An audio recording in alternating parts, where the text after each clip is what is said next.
బాచుపల్లి అతి సమీపంలో villa plots మీకు నచ్చిన స్టైల్లో మీ villa 27 acres biggest gated community HMDA approved loans facility కూడా అవైలబుల్. ప్రస్తుతం నాతో పాటు ఉన్నారు లెజెండరీ యాక్టర్ రంగనాథ్ గారి అబ్బాయి. రోజు సైకిల్ తొక్కలేకపోతున్నాను నాన్న. బైక్ కొని పెట్టచ్చు కదా. తప్పకుండా కొని పెడతాను రా. నువ్వు ఫస్ట్ క్లాస్ లో పాస్ అవ్వు. 10th పాస్ అయినప్పుడు కూడా ఇలాగే అన్నావు. నేను కొన్ని ఓపెన్ గా అడుగుతాను, చెప్పండి. నాన్నగారు చివరికి వంటగదిలో ఉరేసుకొని చనిపోయే స్థాయికి మీరు తీసుకొచ్చారనేది బయట రూమర్ అని నేను చెప్పను, నిజమనే నమ్ముతున్నారు అందరూ కూడా దీన్ని.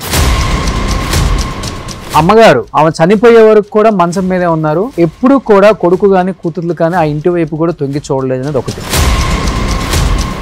మీ నాన్నగారు ఉరేసుకొని చనిపోతూ గోడ మీద మీనాక్షి అని ఒక అమ్మాయి, ఆ అమ్మాయి చాలా మంచిది, ఆ అమ్మాయిని ఏం చెయ్యొద్దు మీరు, నాకున్న ప్రాపర్టీస్ మొత్తం ఆ అమ్మాయి పేరు మీద రాసి నేను చనిపోతున్నానని మీ నాన్నగారు ఉరేసుకొని చనిపోయిన తర్వాత మీరు ఆ ఇంట్లోకి వెళ్ళిన మాట వాస్తవమా కాదా? మీనాక్షి అనే అమ్మాయి మాకు ఆవిడ కాళ్ళ పైన పడి దండం పెట్టాను. ఎందుకు వంటగా అంటే అక్కడ మంచి స్పేస్, ఆయన మంచి టాల్ కదా, హైట్ కదా, కాబట్టి అక్కడ స్టూల్ వేసుకొని అవన్నీ రాసి పెట్టేసి ఆ రోజు చనిపోయిన తర్వాత చిరంజీవి గారు వచ్చారు. చాలా కోపంగా అడిగారు.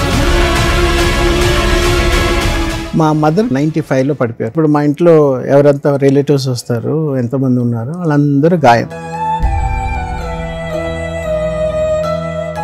మా అమ్మ యూరిన్ నేను తీసేవాడిని, మా నాన్న మోషన్ తీసేవాడు, మా నాన్నేమో వంట చేస్తానని, నేను ఇల్లు చిమ్మి తుడిచి గిన్నెలు కడిగాను.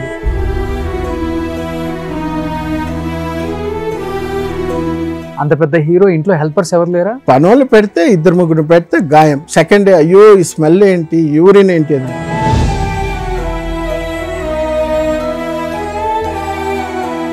ఒకసారి నాన్నని చూస్తే బాధ వేస్తుంది, ఒకసారి అమ్మ చూస్తే ఏం చేయలేము. నిస్సహాయమైన వయసు.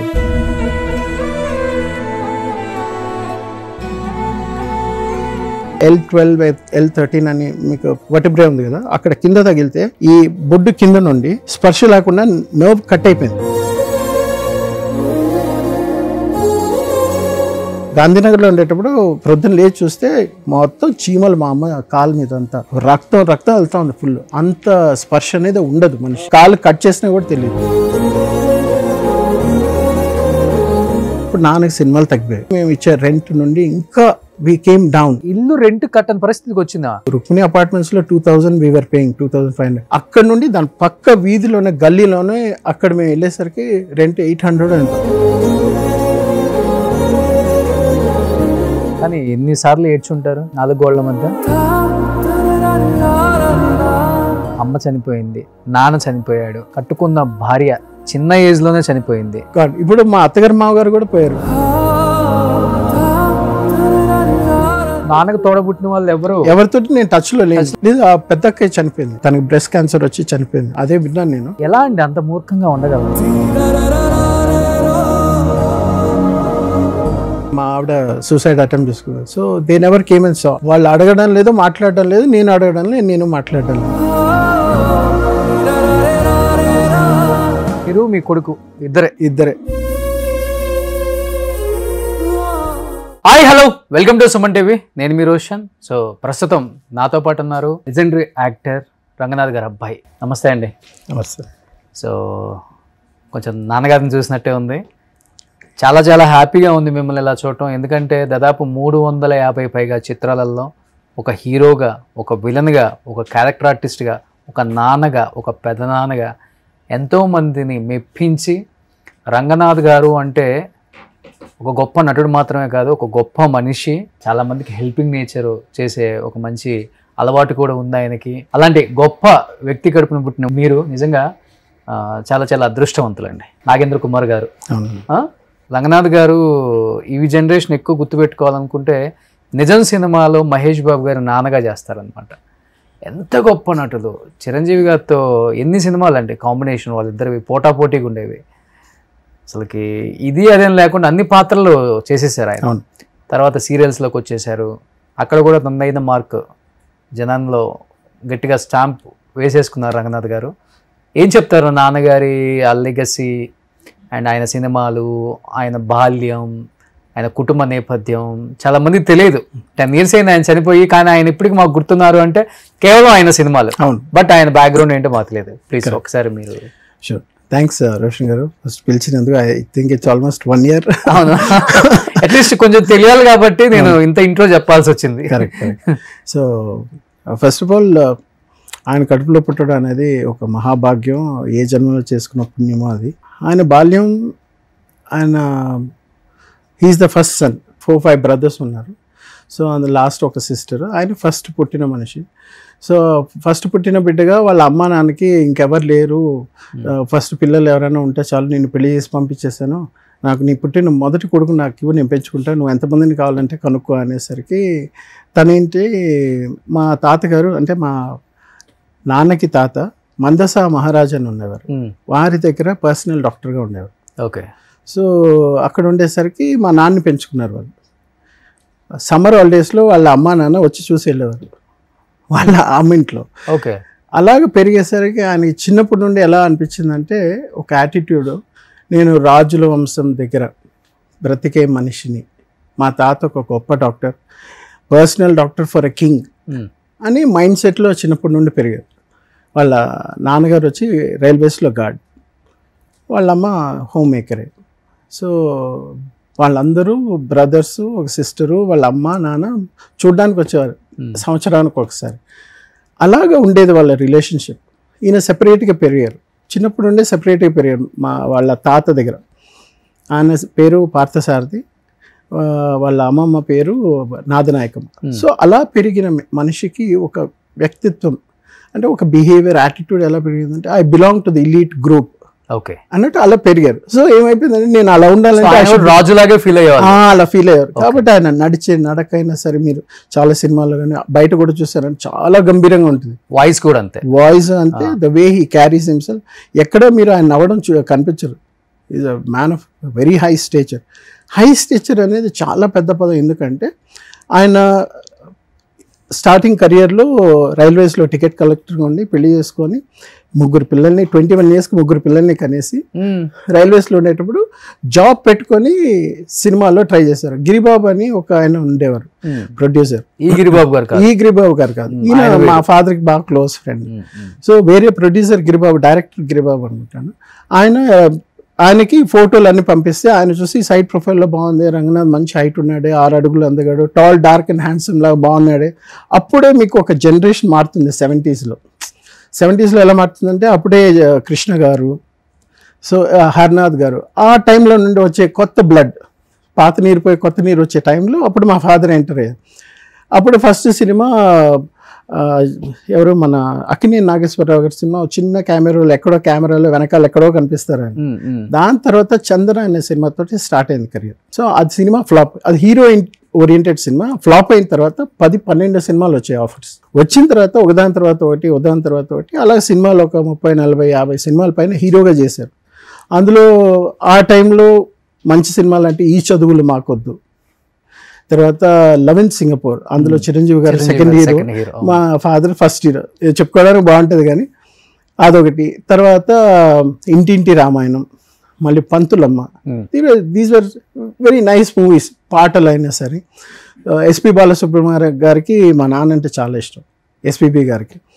సో అంటే ఆయన ఒక ఇంటర్వ్యూలో కూడా చెప్పినట్టున్నారు, పాడుతా తీయగాను. అందులో చంద్రమోహన్ గారును రంగనాథ్ గారు నేను పాడేటప్పుడు ఆ లిప్సింగ్కి న్యాయం చేసే 2 మంచి హీరోలు అంటే వాళ్ళని maybe out of affection, personal relationship వల్ల చెప్పారు ఏమో కానీ అదొక కాంప్లిమెంట్గా చెప్పారు. కాబట్టి మా ఫాదర్కిను ఎస్పీబీ గారికి ఒక మంచి రిలేషన్షిప్ ఉండేది. ఇది ఎందుకు చెప్తాను నేను తర్వాత చెప్తాను. సో అలా స్టార్ట్ అయిన కెరియరు. తనతో పాటు 20-30 మంది ఫ్యామిలీ మెంబర్స్, వీళ్ళని అందరినీ తెచ్చి పెట్టి పోషించి నెలకి 200-300 కిలోల బియ్యం నడిచేది రోజు. ఆ హీరో టైంలో ఏమైపోయిందంటే సపోర్ట్ ఎవరు లేరు ఆయనకి.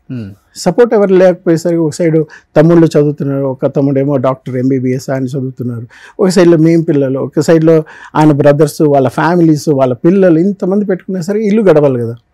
అక్కడ కొంచెం వెయిట్ చేయలేకపోయారు హీరో ఛాన్సెస్కి, కొంచెం డౌన్ అయినాం. అప్పుడు క్యారెక్టర్ రోల్స్కి వెళ్ళారు. అప్పుడు టికెట్ కలెక్టర్ గా మానేసారు, మానేసి కంప్లీట్ గా చెన్నైకి వచ్చేసారు. ఓకే, ఎన్ని ఇయర్స్ చేశారు అసలుకి? 74 లో వచ్చారు. వచ్చిన తర్వాత అక్కడ నుండి చెన్నైలోనే ఉండిపోయాము. ఓకే, గవర్నమెంట్ జాబ్ వదిలేసి చెన్నైకి వచ్చేసి అక్కడ అంటే సినిమాలు వస్తున్నాయి, మంచి ఆఫర్స్ వస్తున్నాయి, బాగా చేస్తున్నాడని ఎప్పుడు 10 సినిమాల ఆఫర్స్ వచ్చిందో చంద్ర ఆ టైం నుండి వచ్చేసి 74లో వచ్చారు ఇండస్ట్రీ. సో అప్పుడు స్టార్ట్ అయిపోయింది. వచ్చిన తర్వాత ఏంటంటే ఇట్ జస్ట్ వెంట్ ఆన్. అప్పుడు ఫ్యామిలీ వాళ్ళని చూసుకోవాలి, వాళ్ళకి మీన్స్ ఆర్థికంగా ఇంకెవరు లేరు support. So he was struggling to meet the ends. అందరిని 23 మంది 25 మందిని పోషించాలంటే ఇట్స్ నాట్ ఇంటికి పెద్ద కాబట్టి, ఇంటికి పెద్ద. ఓకే, సో ఎవరైనా అడిగినా హీరో రంగనాథ్ వాళ్ళ ఫ్యామిలీ వాళ్ళంటే ఎవరెక్కడ చిన్న చూపు చూస్తారని అందరిని దగ్గర 23 మంది ఉన్నారు అప్పటికే. 23 మంది. నాన్నకు పెళ్ళి అయిపోయి మీ ముగ్గురు కూడా పుట్టేశారు. పుట్టేసిన తర్వాత సో మాకంటూ ఆస్తులు, మాకంటూ ఇవంటూ కాపాడుకోవడానికి చేయడానికి ఆయన సెల్ఫిష్ మనిషి కాదు ఫస్ట్ ఆఫ్ ఆల్. సో ఎవరిని అందరినీ చూసుకుందాం, అందరూ బాగుండాలి, అందులో మనం ఉండాలనే రకం మనిషి కాబట్టి అదే మా యాటిట్యూడ్ మాకు కూడా వచ్చింది. మమ్మల్ని పెంచేసరికి ఎలా వచ్చిందంటే నీకు చదువు నేర్పించానంటే you have to be independent by your self. ఇప్పుడు అమెరికన్ సొసైటీ ఎలా ఉంటుందో ఆ టైప్ అనమాట. కాబట్టి మేము ఏంటంటే డబ్బులు ఇచ్చారా, ఆస్తులు ఇచ్చారా, అవి ఇచ్చారా, ఏవి మేము కూడా అడగలేదు. సో మా అక్కలకి వాళ్ళకి కావాలి, బావలకు కావాల్సిందని ఆయన చేశారు. దట్స్ వర్. నేను కొడుకుగా నేనేమైనా చేయాలి కానీ మా నాన్న దగ్గర నుండి తీసుకోకూడదని మా నాన్న దగ్గర వచ్చిన ఆ బ్లడ్ ఇండిపెండెంట్గా లేదురా. నేను 10 ఎకరాలు 2010లో 10 ఎకరాలు నేను కొనిస్తాను రా, ఇక్కడ తీసుకో ఫామ్ హౌస్. నాకు కుక్కలు అంటే చాలా ఇష్టం. సో కుక్కల్ని పెంచుకోవాలి, మంచి ఫారిన్ నుండి కుక్కలు పెట్టుకోవాలి అంటే బ్రీడింగ్ లా చేసుకో, నీకు ఇష్టం. నేను క్రికెటర్ని యాక్చువల్లీ చెప్తాను. సో ఫస్ట్ మా ఫాదర్ది ఏంటంటే అలా స్టార్ట్ అయింది. హీరో నుండి it moved on to character roles, villain రోల్స్లో ఫస్ట్ ఛాన్స్ ఇచ్చింది కృష్ణంరాజు గారు. ఓకే. సో రంగాని 2-3 పిలుస్తారు మా ఫాదర్, అందరూ రంగాని పిలవరు. ఒకటి మన కృష్ణంరాజు గారు, లేదు రంగనాథ్ గారు అని పిలుస్తారు. ఓకే. నాగేశ్వరరావు గారు, ఎన్టీ రామారావు గారు అంతా రంగనాథ్ గారు అని పిలుస్తారు. శరత్ బాబు గారు, తర్వాత ఈయన కృష్ణంరాజు గారు, రంగా రారా, అది అంత క్లోజ్గా ఉంటారు. Very few people. సో అలా కెరియర్ స్టార్ట్ అయినప్పుడు శోభన్ బాబు గారు ఒకసారి హీరో నుండి పడిపోయిన తర్వాత ఆయన ఇచ్చిన సజెషన్ ఏంటంటే, రంగనాథ్ మీకు మంచి ఛాన్స్ చెప్తాను. ఎస్వి రంగారావు గారు ఎలా అయితే క్యారెక్టర్ రోల్స్ చేశారో అలా క్యారెక్టర్ రోల్స్కి ఇక్కడ చాలా అరుదుగా ఉన్నారు. So I think you should look at that option, villain లేకపోతే క్యారెక్టర్ రోల్స్ ఇవన్నీ అన్నారు. అంటే ఓకే ట్రై చేద్దామని అప్పుడు విలన్ రోల్లో మనకి ఈయన రెబల్ స్టార్ ఇచ్చారు ఆపర్చునిటీ. అది ఇచ్చిన తర్వాత మెల్లిమెల్లిగా గువ్వల జంట అనుకుంటా ఆ సినిమా పేరు. సో అది ఇచ్చిన తర్వాత నెక్స్ట్ రజనీకాంత్ గారితో విలన్గా మెయిన్ లీడ్ విలన్గా చేశారు. కై కొడుకుం కై అని కన్నడ సినిమాలో అది చాలా హిట్ అయింది. అది తమిళ్లో తీశారు. ఆ రేవతి హీరోను, అందులో మా ఫాదర్ రేవతిని రేప్ చేసేస్తారు. లాస్ట్ ఆయన ఒక పంచాయతీ లీడరు. సో ఆయన్ని లాస్ట్లో కొట్టి చంపారు. అప్పుడు మేము కలిసాం రజనీకాంత్ గారిని కలిసి. సో అలాగే ఆయన లైఫ్ జర్నీ అలా వస్తూ మా మదర్ నాకు కరెక్ట్ డిగ్రీ అయిపోయింది. నేను అప్పుడు క్రికెట్ ఆడుతున్నాను. సో పియూసి అని ఒకటి, next reserve bank of India, తర్వాత సదర్న్ రైల్వేస్. నేను అప్పుడు పెరుగుతున్నా క్రికెట్లో చేరి. నేను చదవను, ఇంకా నాకు చదువు అంతా వద్దు అనేసి నేను 12th అయిపోయాను, డిగ్రీ కూడా జాయిన్ అయిపోయాను. సో నేను అప్పుడు క్రికెట్కి వచ్చే టైంలో డిగ్రీ అయిపోయింది. అప్పుడు మా ఫాదర్ అడిగారు, ఏరా నువ్వు సినిమాలోకి వస్తావు అంటే, what do have for me అని పెద్ద ఇదిలాగా. అంటే మనకు సినిమాల గురించి తెలియదు, ఏది తెలియదు కదా. ఆయన ఎంత కష్టపడి వచ్చారు ఎవరిని తెలియదు. పెరగడమే హీరో కొడుకుగా పెరిగాం కాబట్టి కార్లు అవి ఇవన్నీ తిరిగి బాగా స్ట్రగుల్స్ ఫేస్ చేశారు నాన్నగారు. చెన్నై బయట పెట్టలేదు ఎప్పుడు స్ట్రగుల్స్. మాతో కూడా ఎప్పుడు ఆయన బాధలు ఎప్పుడు పంచుకున్నారు. అసలు మీ నాట్ ఈవెన్ వన్స్ నేను ఇలా కష్టపడుతున్నా, నాకు సినిమా లేదు, డబ్బులు కావాలి, నేను అప్పు అడగాలి, ఆయన ఫోన్లో మాట్లాడటం కానీ ఎవరితో ఒక్కసారి మేము వినలేదు. అంత గొప్ప క్యారెక్టర్ ఆయన. ఓకే. అంటే ఆ రాజుల కుటుంబంలో పెరిగొచ్చారు కాబట్టి అక్కడ వాతావరణం ఆయనకు అలానే బాడీలో కానీ. ఆయన నాకు చెప్పేది ఒకటి ఏంటంటే, అంటే ఆయన చెప్పిన కొన్ని పదాలకి మాటలకి అర్థం, నానార్థం, పరమార్థం చూసుకుంటే I couldn't read between the lines what he said. మనిషి మగాడుగా పుట్టిన తర్వాత ఎన్ని కష్టాలు ఉన్నా మనసులో పెట్టుకోవాలి కానీ బయట చెప్పకూడదు. చెప్పడం అనేది it is your weakness. Okay. So biggest impact ఎక్కడ జరిగిందంటే, ఆయన తీసుకున్న ఆ క్షణానికి ఆ తీసుకున్న నిర్ణయం అనేది మా ఫ్యామిలీలో చాలామందికి ఇబ్బందులు చాలా ప్లేసెస్లో ఉన్నాయి. ఆ రోజు చనిపోయిన తర్వాత చిరంజీవి గారు వచ్చారు. వచ్చిన తర్వాత మన ఫిల్మ్ నగర్లో బాడీ పెట్టినప్పుడు ఆయన వచ్చి చాలా కోపంగా అడిగారు, నాకు ఏమైంది శైలు, ఏమైందమ్మా, ఎందుకు నాన్న ఇలాంటి డెసిషన్ తీసుకున్నారంటే తెలియదు అంకుల్ అంటే చాలా కోపంగా ఉన్నారు. ఆయన కోపం వెనకాల అర్థం మాకు కొంచెం అర్థమైనా side effects, repercussions of industry, అభిమానులు అవన్నీ మాకు తెలియదు. ఓకే. ఆయన చనిపోయిన తర్వాత ఇప్పుడు 10 ఏళ్ల తర్వాత నేను ఇండస్ట్రీలోకి వద్దామన్నా, లేకపోతే ఎవరితో మాట్లాడిన ఆంధ్ర నుండి, తెలంగాణ నుండి, ఎక్కడున్నా మా ఫాదర్ గురించి తెలిసిన వాళ్ళ గురించి మాట్లాడితే మా పైన భయంకర కోపం ఉంటుంది. ఆ ద్వేషం, కోపం ఇండస్ట్రీ వాళ్ళకి బయట వాళ్ళకి ఇద్దరు కూడా, అందరికి. ఎందుకంటే కేవలం మీ వల్లే చనిపోయారు, మీరే చంపేశారు మీ నాన్నగారు అనేది వాళ్ళ మనసులో ఉంది. కొడుకే చంపేశాడు, కూతుర్లో చంపేశారు, ఆయన టార్చర్ పెట్టారు, డబ్బులు ఇవ్వకుండా హరాస్ చేశారు, ఎన్ని పుకార్లు ఎన్ని వస్తే ఎంతమంది చెప్పుకోలేక ఆ రోజు ఇంటర్వ్యూ కూడా నేను ఇవ్వనన్నాను. కానీ మీరు ఇవ్వండి సార్ అని చాలామంది, ఒక 20-30 మంది వచ్చారు ఛానల్స్, హిందూ నుండి, ఎక్స్ప్రెస్ నుండి, చాలా మీడియాలో చాలామంది వచ్చారు. మీరు ఇప్పుడు ఇవ్వకపోతే మీరే చేశారని అపోహలు ఉంటారు, అట్లీస్ట్ ఇప్పటికైనా అర్థమవుతుంది వాళ్ళకే. అది అప్పుడు నేను 2015లో ఇచ్చిన తర్వాత కూడా ఇప్పుడు నేను మళ్ళీ సినిమా ఇండస్ట్రీలో వద్దామని ఇప్పుడు ట్రై చేసి ఒక 2 సినిమాలు. కేవలం ఇండస్ట్రీలోకి రావడం కోసం ఇంటర్వ్యూ ఇచ్చి ఏం జరిగిందో తప్పులు అని జనానికి తెలియచేద్దామని, ఇండస్ట్రీకి తెలియజేద్దామని వచ్చారా? ఎందుకంటే మీరు ఓపెన్ అయ్యారు కాబట్టి నేను కొన్ని ఓపెన్గా అడుగుతాను. ఇప్పుడు నాన్నగారు రాజుగారి ఇళ్లలో ఉన్నారు, అదే మనస్తత్వం వచ్చింది, ఎవరి దగ్గర చేయి చాచకూడదు, ఒకరికి మన వీక్నెస్ తెలియకూడదు, రాజసంగా పెరిగారు, రాజులాగే పెరిగారు. అలాంటి రాజు చివరికి వంటగదిలో ఉరేసుకొని చనిపోయే స్థాయికి మీరు తీసుకొచ్చారనేది బయట రూమర్ అని నేను చెప్పను, నిజమనే నమ్ముతున్నారు అందరూ కూడా దీన్ని. ఇంకొకటి, అమ్మగారు మేడ మీద నుంచి కింద పడిపోయినప్పుడు ఆమెకి నడుములు ఇరిగిపోయి ఫుల్ బెడెడ్. అవును. ఆమె చనిపోయే వరకు కూడా మంచం మీదే ఉన్నారు. నాన్నగారే సేవలు చేసుకుంటూ షూటింగ్లకి వెళ్తూ, షూటింగ్లు చేసుకోవాలి, ఇంటికి రావాలి, భార్యను చూసుకోవాలి, అన్నీ ఆయనే పనులు చేసుకుంటూ వచ్చారు. బట్ ఎప్పుడు కూడా కొడుకు కానీ కూతుర్లు కానీ ఆ ఇంటి వైపు కూడా తొంగి చూడలేదు అనేది ఒకటి. ఇంకొకటి, అమ్మగారు చనిపోయిన తర్వాత బాగా లోన్లీగా ఫీల్ అవుతున్నారు ఆయన. ఎవరు నాకు తోడలేరు, కనీసం తిన్నావా లేదా అని అడిగేవాడు కూడా లేడు, కడుపున 3 పుట్టారు కానీ దేనికి పనికిరాని వాళ్ళు అని బయట చెప్పుకొని చాలామందికి బాధపడ్డారని వాళ్ళు ఇంటర్వ్యూలలో చెప్పారు. ఇంకొకటి, నాన్నగారు లోన్లీనెస్ చూసి ఒక ఫ్రెండ్ ఆయనకు తెలిసిన ఒక అమ్మాయిని హెల్పర్గా పెడితే, మీనాక్షి అని ఒక అమ్మాయిని, ఆ అమ్మాయి మీ ఆస్తి ఏదో కాజేస్తుందని చెప్పేసి మీరు వెళ్ళి ఆ అమ్మాయిని కొట్టి ఇంట్లో నుంచి బయటికి గెంటేసి మీ నాన్నగారు లోపల పెట్టేసి తాళాలు వేసేసారు. ఒకటి, అది భరించలేక మీ నాన్నగారు ఉరేసుకొని చనిపోతూ గోడ మీద ఆ అమ్మాయి చాలా మంచిది, ఆ అమ్మాయిని ఏం చెయ్యొద్దు మీరు, నాకున్న ప్రాపర్టీస్ మొత్తం ఆ అమ్మాయి పేరు మీద రాసి నేను చనిపోతున్నాను అని మీ నాన్నగారు ఉరేసుకొని చనిపోయిన తర్వాత మీరు ఆ ఇంట్లోకి వెళ్ళిన మాట వాస్తవమా కాదా? అసలు మీరు నన్ను 5 ప్రశ్నలు అడిగారు. ఇప్పుడు నేను ఒక్కొక్కటి స్టార్ట్ చేస్తాను. మా మదర్ పడిపోయారు. నేను అదే ఇప్పుడు ఇందాక చెప్పినట్టు నా డిగ్రీ అయిపోయిన తర్వాత 95లో పడిపోయారు. సో 95లో పడిపోయారు. 96లో నా గ్రాడ్యుయేషన్ అయిపోయింది. పడిపోయిన తర్వాత ఇప్పుడు మా ఇంట్లో ఎవరంతా రిలేటివ్స్ వస్తారు, ఎంతమంది ఉన్నారు, వాళ్ళందరూ గాయం, ఆల్ గాన్. మా నాన్న, రే నేను ఒక డిపార్ట్మెంట్ చూసుకుంటాను, నువ్వు ఇంకో డిపార్ట్మెంట్ చూసుకో అన్నారు. ఏంటంటే లైఫ్ ఈజ్ న్యూ. అమ్మ పడిపోయింది, మెయిన్ ఒక ఇంటికి ఇల్లాలే ముఖ్యం అన్నప్పుడు తను పడిపోయిందంటే అప్పుడు మగవాళ్ళకి వాల్యూ తెలిసి వస్తుంది. సరేరా నేను అమ్మని కొంచెం చూసుకుంటాను, నువ్వు ఇంటి పని చేసుకో, నేను కూడా ఇంటి పని చూసుకుంటానని అప్పుడు మీ ఇద్దరం వర్క్ డివైడ్ చేసుకున్నాం. మా అమ్మ యూరిన్ నేను తీసేవాడిని, మా నాన్న మోషన్ తీసేవాడిని. నెక్స్ట్ మా నాన్నేమో వంట చేస్తాను, నేను ఇల్లు చిమ్మి తుడిచి గిన్నెలు కడిగాను.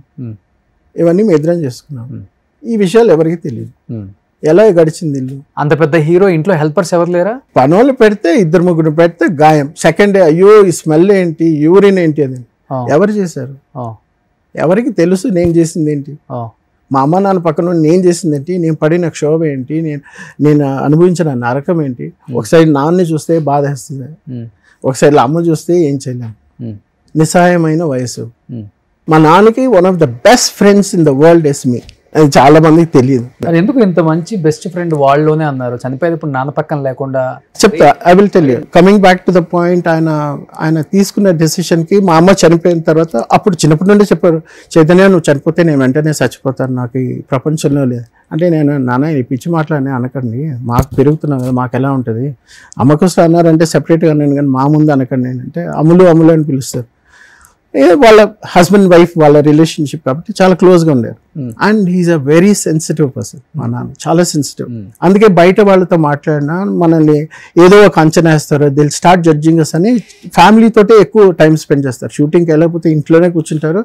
నన్ను రారా కూర్చొని మన క్రికెట్ ఆడదాం గ్రిప్స్ తే అని టెన్నిస్ నైట్ నిద్రపోకపోయినా టెన్నిస్ ర్యాకెట్ పెట్టి ఊపుతా ఉంటారు. ఏనైనా పడుకోలేదంట, లేదురా నిద్ర పట్టలేదంటారు. మేము ఎన్ని టాపిక్స్ మాట్లాడాం. We use to talk about you name anything under the sun. Science గురించి అయినా, లేకపోతే ఫిజిక్స్ కానీ, లేకపోతే లైఫ్ గురించి కానీ, భగవద్గీత, రామాయణం ఎవరు రాశారు ఏంటి, మహాత్మా గాంధీ ఏంటి, ఆ టైంలో వచ్చినాయి, ఇవన్నీ మాట్లాడారు. అంత క్లోజ్ కంపెనీయన్ మా నాన్నకి నేను తప్ప ఇంకెవరు లేరు. ఆయనకు ఒక ఫ్రెండ్ ఉండేవారు, ఆ నంద అని. ఆయన ఎప్పుడన్నా వస్తారు, మాట్లాడతారు. వాళ్ళ ఫ్రెండ్షిప్ రిలేషన్షిప్ అది వేరే ఉండేది. But day to day basis మేము ఇలాగే ఉండేవాళ్ళం. ఉండేటప్పుడు చెన్నైలో ఇంకా అయిపోయిన తర్వాత ఇంకా ఆ ఇల్లు అమ్మేసాము, వేరే ఇంటికి వచ్చాము. మా మదర్ పడిపోయిన తర్వాత ఇంకా ఆ సెంటిమెంట్ తో ఆ ఇల్లు వద్దనా? లేదు, ఆ ఇల్లు మా అక్క పెళ్లి కోసం అని అది అమ్మేశారు ఆ టైంలో. సో అప్పుడు కొంచెం తక్కువ వడివేలు కొన్నది. ఆయన వచ్చాడు వడివేలు మా ఇంటికి వచ్చి, ఎన్నప్ప ఆయన తెలియమా వడివేలు అంటే, అప్పుడే వరవెట్టనా సెలవు పత్తనా అంటే మన తెలుగులో జగపతి బాబు గారు రాధిక వాళ్ళు యాక్ట్ చేసినట్టున్నారు ఆ సినిమా టైం. అప్పుడే సారథి స్టూడియోస్ ఏదో ఒక స్టూడియోస్ ఉంది అక్కడ సాలిగ్రామం దగ్గర. ఆయన అక్కడ నుండి వచ్చారు. వచ్చిన తర్వాత అప్పుడే ఇంట్రడ్యూస్, అప్పుడే హీ వాజ్ ఫేమస్ కదా, కాదలని చాలా సినిమాలు చేశారు ఆయన. చేసిన తర్వాత వచ్చిన తర్వాత చూసాము, మాట్లాడాము. తర్వాత ఇల్లు అమ్మేసిన తర్వాత 6 months తర్వాత ఇల్లు వెకేట్ చేసాము. వేరే ఇంటికి వెళ్ళాము. అప్పుడు మా మదర్ పడిపోయారు. ఇంకా అప్పుడు నా గ్రాడ్యుయేషన్ అయిపోయి క్రికెట్ కెరియర్ కూడా అప్పుడు స్టాప్ అయిపోయిందని, అప్పుడు సరే ఇంకా హైదరాబాద్కి వెళ్ళిపోదాం అన్నారు. హైదరాబాద్ వెళ్తే ఏముంటుంది నాన్న, అంతా సేమ్ కదంటే, నీకు నా గురించి తెలియదురా, నేను యాక్టర్ని, నీకు తెలుసు. మ్యాక్సిమం ఒకసారి రజనీకాంత్ గారితో కలిసి చూసావు, లేకపోతే చిరంజీవి గారు మన ఇంటికి వచ్చి చూసావు, నీకు నా గురించి తెలియదు అన్నారు. ఏం గొప్పగా ఉండబోతుంది, ఈయన పెద్ద. చిన్నప్పుడు చూసాం బస్సులు ఫస్ట్ చిరంజీవి గారి ఇంటి దగ్గర ఆగుతాయి, ఒక 7-8 బస్సులు కృష్ణ గారి ఇంటి దగ్గర ఆగుతాయి, మళ్ళీ మా ఇంటి దగ్గర ఆగుతాయి. అవి ఆ చిన్నప్పుడు చూసిన ఉన్నాయి. బట్ ఇన్ డెప్త్ ఏంటి, ఆయన క్యాలిబర్ ఏంటి, ఆయన స్కిల్ ఏంటి నాకు తెలియదు. మెల్లిగా 2021 వచ్చిన తర్వాత హైదరాబాద్కి వచ్చిన తర్వాత ఒక షాకింగ్ జరిగింది. సరేరా ఇప్పుడు హైదరాబాద్ వచ్చావు, ఇప్పుడు నీకు నా గురించి తెలుస్తున్నాడు. ఏం పెద్ద పుడిచినట్టు ఏముంటుంది, ఆయన పెద్ద. అందుకంటే మమ్మల్ని అలా పెంచారు. బయట ఆయన గురించి ఏది చూపించకుండా ఒక మిడిల్ క్లాస్ ఫ్యామిలీ, నెలకు ఒక 5,000 3,000 వచ్చి అలాగ పెంచారు. కాబట్టి ఆ ఇన్నసెన్స్ ఉండిపోయింది మాకు. ఇక్కడ వచ్చిన తర్వాత ఫస్ట్ స్నేహ గారు శ్రీకాంత్ గారి పెళ్ళి, ఊహ గారు శ్రీకాంత్ గారి పెళ్ళికి మన ఇక్కడ సాయిబాబా కళ్యాణ మండపం శ్రీనగర్ కాలనీ అదేదో ఒకటి ఉంది అక్కడ. సో అక్కడ తీసుకెళ్లారు. మేము రుక్మిణి అపార్ట్మెంట్స్ యూసఫ్ గూడలో ఉండేవాళ్ళం. అప్పుడు వెళ్తే మేము ఇటు మెట్లు ఎక్కుతున్నాం, నేను మా బాబాయ్ ఒక ఆయన వచ్చారు, నేను కూడా వస్తానంటే సరే నేను మా నాన్న వెళ్ళాము. చంద్రబాబు మేము పైకి ఇలా ఎక్కాము, చంద్రబాబు నాయుడు గారు ఇలా వెళ్తున్నారు, వెనకాల 100 మంది ఉన్నారు బెటాలియన్ తోటి. నేను ఇలా ఎక్కిన తర్వాత ఆయన చూసి నేను మా నాన్న మా ముగ్గురు గోడకు అతుక్కున్నాం. సీఎం వెళ్తే అప్పుడు ఆయన సీఎం కదా అంటే గోడ అతుక్కుంటే అందరిని ఆపేసి చంద్రబాబు నాయుడు గారు ఒంటరిగా అక్కడ నడుచుకొని వచ్చారు. దగ్గర 20 meters 30 meters నడుచుకొని వచ్చి నేను షాక్ అయిపోయి, సీఎం వచ్చి మా నాన్న దగ్గర వస్తుంది అంటే ఎలాంటి ఫీలింగ్ ఒకటి ఉంటుంది. మా నాన్న గురించి ఎక్కువ తెలియదు, ఏదో తెలుసు. వచ్చి రంగనాథ్ గారు బాగున్నారని షేక్ హ్యాండ్ ఇచ్చి మాట్లాడుతుంటే నా కళ్ళల్లో నీళ్ళు వచ్చేసింది. మా నాన్న ఇంత సింపుల్గా ఉంటాడా ఈ మనిషి, ఏంటి ఈయనకి ఇంత ఉందా, ఇంత డౌన్ టు ఎర్త్ మా నాన్న. రండి మీరేంటి కలవరు ఏంటి, ఆఫీస్ రండి ఒకసారి కలుద్దాం రండి అంటే మా నాన్న కూడా ఇలా చేతులు కొట్టి షోర్ అండి వస్తానండి. తర్వాత వాళ్ళందరూ వెళ్ళిపోయిద్దరా, మా నాన్న వీపు పైన కొట్టి, నాన్న ఏనా సీఎం మీకు ఇంత ఉందా నాన్న అంటే, ఇంకా చూస్తారా ఇప్పుడే ఉంది కదా అనేసి అప్పుడు వాళ్ళ పెళ్ళికి వెళ్ళి ఇద్దరిని కంగ్రాచులేట్ చేసి శ్రీకాంత్ గారిని ఊహ గారిని చేసి మళ్ళీ అలా బయటకు వచ్చి ఇంటికి వెళ్ళాం. మా నీ భర్త చాలా పెద్దోడమ్మా, హీఈస్ అ బిగ్ స్టార్ తెలుసా, సీఎం వచ్చి పలకరించారమ్మా మీ ఆయన్ని, is a big man, my father is a big shot అనేసరి మా నాన్న. ఏమో చైతన్య వాడికి ఏం తెలియదు చెప్పు కొంచెం అంటే వాడికి ఏం చెప్పానండి పొన్ని అనేసి. కానీ అమ్మ అప్పటికి మేము చెన్నై నుండి హైదరాబాద్కి వచ్చాం. ఓకే, కానీ నాన్న అంత పెద్ద స్టారు, భయంకరంగా సంపాదించేశారు. అమ్మ చాలా యంగ్, పెద్ద పెద్ద హాస్పిటల్స్ లేకపోతే వేరే కంట్రీకి తీసుకెళ్ళి ట్రీట్మెంట్ చేస్తే క్యూర్ అవుతుంది, యాజ్ యూజువల్గా ఎప్పుడులాగే అట్లీస్ట్ స్టిక్తో అయినా నడుస్తారు అనేవి చెప్పలేదా? లేదు, అట్లా వదిలేశారు అనేది కూడా ఒకటి ఉంది. లేదు, ఇప్పుడు మీకు కేసు ఎలాంటి కేసు అంటే, ఇంగ్లీష్లో సూపర్ మ్యాన్ యాక్ట్ చేసిన క్రిస్టోఫర్ రీవ్స్ అని ఉంటాడు, ఆయన కూడా సేమ్, ఆయన గుర్రం నుండి పడిపోయాడు. వెనకాల L12 L13 అని మీకు వర్టిబ్రే ఉంది కదా, అక్కడ కింద తగిలితే ఈ బొడ్డు కింద నుండి స్పర్శ లేకుండా నర్వ్ కట్ అయిపోయింది. వెనుకోస లోపల ఉండేది కట్ అయిపోయిందంటే మీకు ఎలక్ట్రికల్ పల్సెస్ ఉండదు. అంటే కాలు జరపాలి అని నేను ముందు పెట్టాలన్నా కూడా నాకు బ్రెయిన్కి వెళ్తుంది ఇన్ఫర్మేషన్, వెళ్ళి అది కాంప్రిహెండ్ చేసి నేను చెప్తే కాలు కదులుతుంది. అది మీకు ఇక్కడ L12 L3 I'm not sure. So అది కట్ అయిపోయేసరికి ఏంటంటే సెన్సేషన్ లేదు, ఒకసారి కంప్లీట్లీ డౌన్. సో మేము ఒకసారి ఇక్కడ గాంధీనగర్లో ఉండేటప్పుడు ప్రొద్దున లేచి చూస్తే మొత్తం చీమలు మా అమ్మ కాలు మీద అంతా రక్తం వెళ్తా ఉంది ఫుల్. అంత స్పర్శ అనేది ఉండదు మనిషి, కాలు కట్ చేసినా కూడా తెలియదు, అంత ఇదనమాట. సో అలా పడిపోయింది. అదే I just come back to that. So ఇప్పుడు ఏంటంటే ఇప్పుడు అక్కడ నుండి హైదరాబాద్ వచ్చాము. హైదరాబాద్ వచ్చిన తర్వాత మళ్ళీ ప్రోగ్రామింగ్ చేశాను, సైబే C++ అవన్నీ అయిపోయింది. ఇంకా మా ఫాదర్ అన్నారు, నేను సినిమాలో ఆఫర్ ఇస్తాను రా, యూ వాంట్ టు జాయిన్ అన్నారు. అనేసరికి అప్పుడు పెద్ద పెద్ద హీరోలు డైరెక్టర్స్ని ఒక్కొక్క రోజు కలవడం స్టార్ట్ చేశాను. ఏంటండి ఎలా ఉంటుందంటే, చాలా పెద్ద స్టార్స్ కూడా అదే చెప్పారు, నాకు మీ నాన్నకు ఉండే రెస్పెక్ట్ నీకు రాదు. ఎందుకంటే ఆయన ఎస్టాబ్లిష్ చేసి ప్రూవ్ చేసుకొని వచ్చారు కాబట్టి ఆయన ఎంటర్ అయ్యారంటేనే ఆటోమేటిక్గా ఎవరైనా సరే రండి మాట్లాడు, నువ్వు యాక్టర్ కొడుకు అనాలంటే నువ్వు ప్రూవ్ చేసుకోవాలి. మళ్ళీ మంచి చెడు అన్నీ చూసిన తర్వాత ఆ చెడు ఎక్కువ చూసి భయపడిపోయాను. మీకు తెలుసు కదా ఏ ఇండస్ట్రీలోనో చెడు ఉంటుంది మంచి ఉంటుంది. అది చూసి భయపడిపోయి ఇంతకాలం మా నాన్నకు రెస్పెక్ట్ ఉంది, నా వల్ల ఏమైనా చెడిపోతుందేమో, నేను మా నాన్న లెవెల్కి రాగలుగుతానో లేమో. ఆయన ఎక్సీడ్ వెళ్ళడం వేరే విషయం, ఎందుకంటే కంపేర్ చేసుకుంటాం కదా, మా నాన్న ఇలా ఉన్నారు, నేను ఇలా ఉన్నా, నా వాయిస్ ఇలా ఉంది, హైట్ ఇలా ఉన్నా, okay height almost have come equal, but workout చేస్తే బాడీ వస్తుంది. ఓకే బట్ దట్ వాయిస్ రాదు. ఆయన శివాజీ గణేషన్ తమిళ యాక్టర్, ఆయన ఒకసారి కాంప్లిమెంట్ ఇచ్చారు, Ranganath your diction is very nice, అంటే పలికే పలుకు ప్రతి శబ్దంలోనూ చాలా బాగుంటుంది. ప్లస్ తెలుగులో కూడా ఆయన డబ్ చేస్తారు కదా, ఎవరు నాన్నగారే ఫస్ట్ నుంచి కూడా సింగిల్ టేక్ యాక్టర్ ఆయన. ఏంటంటే మెమరీ చాలా ఎక్కువ, మీరు ఒక 2 పేజీలు 10 పేజీలు ఇచ్చినా టక టక టక టక టక టక చెప్పేసి వెళ్ళిపోతారు. తడబడ్డం ఇవి ఏమి ఉండదు. డైలాగ్ చదివచ్చామా, ఎవరెక్కడ కూర్చోవాలి, ఏంటి షార్ట్, ఏంటి సీను, మీరేం చెప్తారు, నేను ఎప్పుడు చెప్పాలి, అంతే తప్ప. ఇప్పుడు జూనియర్ ఎన్టీఆర్ ఆయన డాన్స్ గురించి ఎలా మాట్లాడుకుంటారో ఆయన డైలాగ్స్ గురించి అలాగే. ఎన్ని సంవత్సరాలు ఉన్నారు అమ్మ బెడ్ మీద అట్లా? మరి ఇంకా అదే 2000 అంటే 1995 పెట్టుకోండి, 95 to 2009 అంటే ఎన్నేళ్ళు, 13 years. కానీ మీరు అంత బాగా చూసుకున్నారు కదా అమ్మని, ఫస్ట్ పడిపోయిన తర్వాత ప్రేమ ఏమో ఎక్కువ చూపించారు, తర్వాత ఏమో మెయిన్ పాయింట్కి వస్తాను. సో అంతవరకు వచ్చిన హైదరాబాద్ వచ్చిన స్టోరీ తర్వాత ఏంటంటే, అప్పుడు నాన్నకి సినిమాలు తగ్గిపోయి మేము ఇచ్చే రెంట్ నుండి ఇంకా వీ కేమ్ డౌన్. ఆయనకి ఎంత ఫైనాన్షియల్ ప్రాబ్లం ఉంది ఏంటి నాకు తెలియదు కదా. సో నాన్న 300 సినిమాలు తీశారు ఆయన. సో ఇల్లు సంపాదించారు ఆయన, ఎన్ని లక్షలు సంపాదించి ఎన్ని దానాలు ధర్మాలు చేశారో నాకు తెలియదు కానీ. సో ఇల్లు రెంట్ కట్టని పరిస్థితికి వచ్చిందా? ఇల్లు రెంట్ కట్టడం కాదు, రుక్మిణి అపార్ట్మెంట్స్ లో 2000 వీఆర్ పేయింగ్ 2500. అక్కడ నుండి దాని పక్క వీధిలోనే గల్లీలోనే అక్కడ మేము వెళ్ళేసరికి రెంట్ 800 అంత సింగిల్ బెడ్రూమ్, సింగిల్ హాల్, ఇంకో బెడ్రూమ్ లాగా చిన్నది, కిచెన్, అంతే. ముగ్గురం రాత్రి పడుకోవాలంటే మా మదర్ అక్కడ హాల్ లాంటి దానిలో పడుకుంటే, మా నాన్న ఒక రూమ్లో, నేను మేడపైన దీనిపైన టెర్రస్ పైన వెళ్ళి పడుకునేవాడిని. ఇవి ఎంతమంది తెలుసు. అంత కష్టాలు వచ్చేసి, కానీ నేను చదివిన తర్వాత నాకు క్రికెట్ అవ్వడం లేదని చెప్పి నేను నాన్న ఇంకా ఐ థింక్ కలుగు మా ఫ్రెండ్ దుబాయ్కి వెళ్ళాడు. సో నేను అక్కడికి వెళ్తా, డబ్బులు పంపిస్తా, యూ ప్లీజ్ టేక్ కేర్, నేను కొంచెం సెటిల్ అవ్వడానికి టైం ఇవ్వండి, బట్ అన్నీ చూసుకుంటానంటే మా నాన్నకి అది ఇష్టం లేదు. వీడు ఒక్కడే కొడుకు, కష్టమైన నష్టమైన నాతోటే ఉండాలి, నా ప్రేమ ఉంటుంది చూసారా. అక్కడ నేను దుబాయ్కి వెళ్ళాను. దుబాయ్కి వెళ్ళి 2 years ఉండి ఆల్మోస్ట్ సెట్ చేసుకున్నాను లైఫ్ ఇంకా మీదట ఎలా ఉండాలి ఏంటని. అది సెట్ చేసుకునే టైంకి ఏంటంటే మా ఫాదర్కి అప్పుడు రాఘవేంద్రరావు గారు ఆపర్చునిటీ ఇచ్చారు, ఏది శాంతి నివాసం. అది ఈయన ఎస్వి రంగారావు గారితో ఆయన సినిమా తీద్దాం అనుకున్నారు. అది మా నాన్న చెప్పింది నాకు, రాఘవేంద్రరావు గారు ఎస్వి రంగారావు గారితో తీద్దాం అనుకున్నారు, కానీ ఆయన లేరు. కానీ ఇప్పుడు ఒక టీవీ సీరియల్గా తీయాలంటే రంగనాథ్ అయితే బాగుంటుందని ఆయనకి ఛాన్స్ ఇచ్చారు. నేను మొన్న కలిసినప్పుడు లాస్ట్ ఇయర్ డిసెంబర్లో రాఘవేంద్రరావు గారిని కలిసాను. అప్పుడు ఆయన కూడా అదే అన్నారు, తెలుసా మీ నాన్నకి నేనే ఛాన్స్ ఇచ్చానంటే, మనకెందుకు తెలియదు, అంత గొప్ప వాళ్ళు కదా. సో నేను అప్పుడు దుబాయ్కి వెళ్ళి దుబాయ్ నుండి అప్పుడే వచ్చాను. వచ్చిన తర్వాత అప్పుడు రాజమౌళి గారి షూటింగ్ శాంతి నివాసం ఉంటే, రారా ఒకసారి సెట్కి రారా అన్నారు. వెళ్తే రాజమౌళి గారి గురించి బాగా గొప్పగా చెప్పారు. Is a very good technician, చాలా తెలివితేటలు చాలా బాగుంది, టైం ఎక్కువ తీసుకుంటాడు కానీ ఎలాగ కన్సీవ్ చేయాలి అవన్నీ.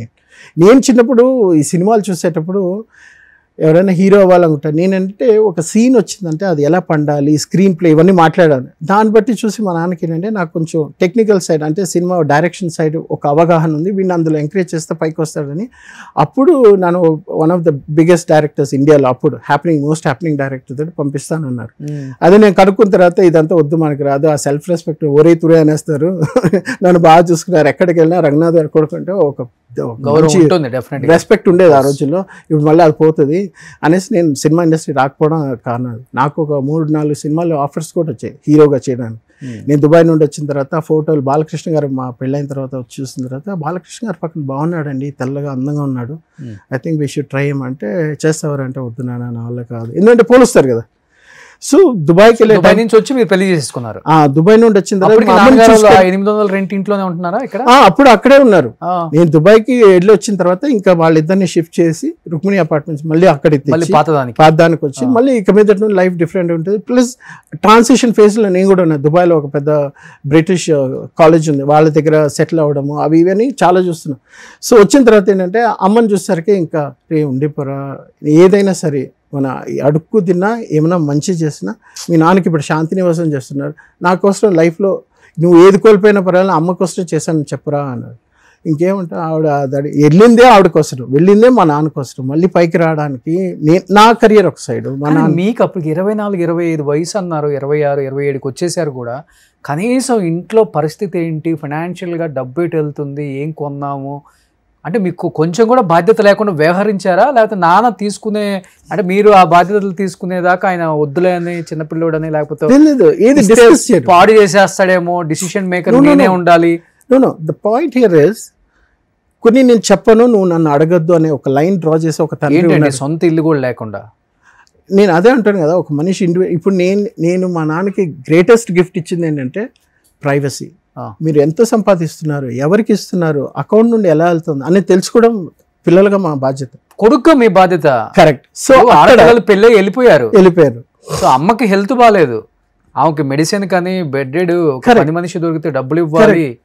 సో అవన్నీ కూడా మా నాన్న మీద ఒక మర్యాద కొద్ది, ఏంటంటే ఆయనకి కొన్ని విషయాలు నచ్చవు. నేను ఎంత సంపాదిస్తున్నా, నా డబ్బు ఎవరికి, అల్లుడికి పెద్ద అల్లుడికి ఇస్తున్నానా, చిన్న అల్లుడికి ఇస్తున్నా, వాళ్ళు ఇల్లు కట్టుకోవడానికి ఇస్తున్నానా, వీళ్ళు ఇల్లు కట్టుకోవడానికి వాళ్ళకి ఏమేం కావాలో కొనిస్తున్నానా, బయట వాళ్ళకి ఇస్తున్నానే, నన్ను అడగద్దు అనే రకం మనిషి దగ్గర, సెన్సిటివ్గా ఉండే మనిషిని రెస్పెక్ట్ చేయడం ఏంటంటే అడగకుండా ఉన్నాడు. అడగరా అమ్మ అడగదు, నేను అడగదు.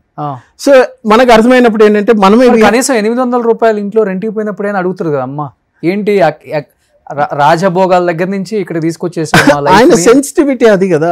ఇప్పుడు చాలా మంది బయట వాళ్ళకి తెలియని ఏంటంటే వీళ్ళు పిల్లలు చంపేశారు, కొడుకు చంపేశారు, అనాథగా వదిలేశారు అంటారు, కానీ మేము పడిన కష్టాలు, మా ప్రయాణం అనేది మా నాన్న మాకు నేర్పించిన లైఫ్ గురించి అనేది, లైఫ్ ఇస్ జర్నీ. నువ్వు కొడుకు అంతవరకు నీ లైఫ్, తండ్రి నేను ఎంతవరకు చూసుకోవాలో అంతవరకే, అది లైన్. నేను ఎంత సంపాదిస్తున్నా, ఎవరికి పెడుతున్నా, ఏం చేస్తున్నా, యూ షుడ్ నాట్ ఆస్క్ అని చెప్పేటప్పుడు, చెప్పకుండా చెప్పేటప్పుడు యూ కెన్ నాట్ ఆస్క్ కదా. ఓకే, అయినా నేను అడుగుతా. ఇప్పుడు నేను కనుక్కోవాలంటే కనుక్కోలేనా? ఒక సినిమాకి ఎంత పేమెంట్ వస్తుంది, బ్యాంకులో ఎంత అమౌంట్ ఉంది, నాకు తెలీదా?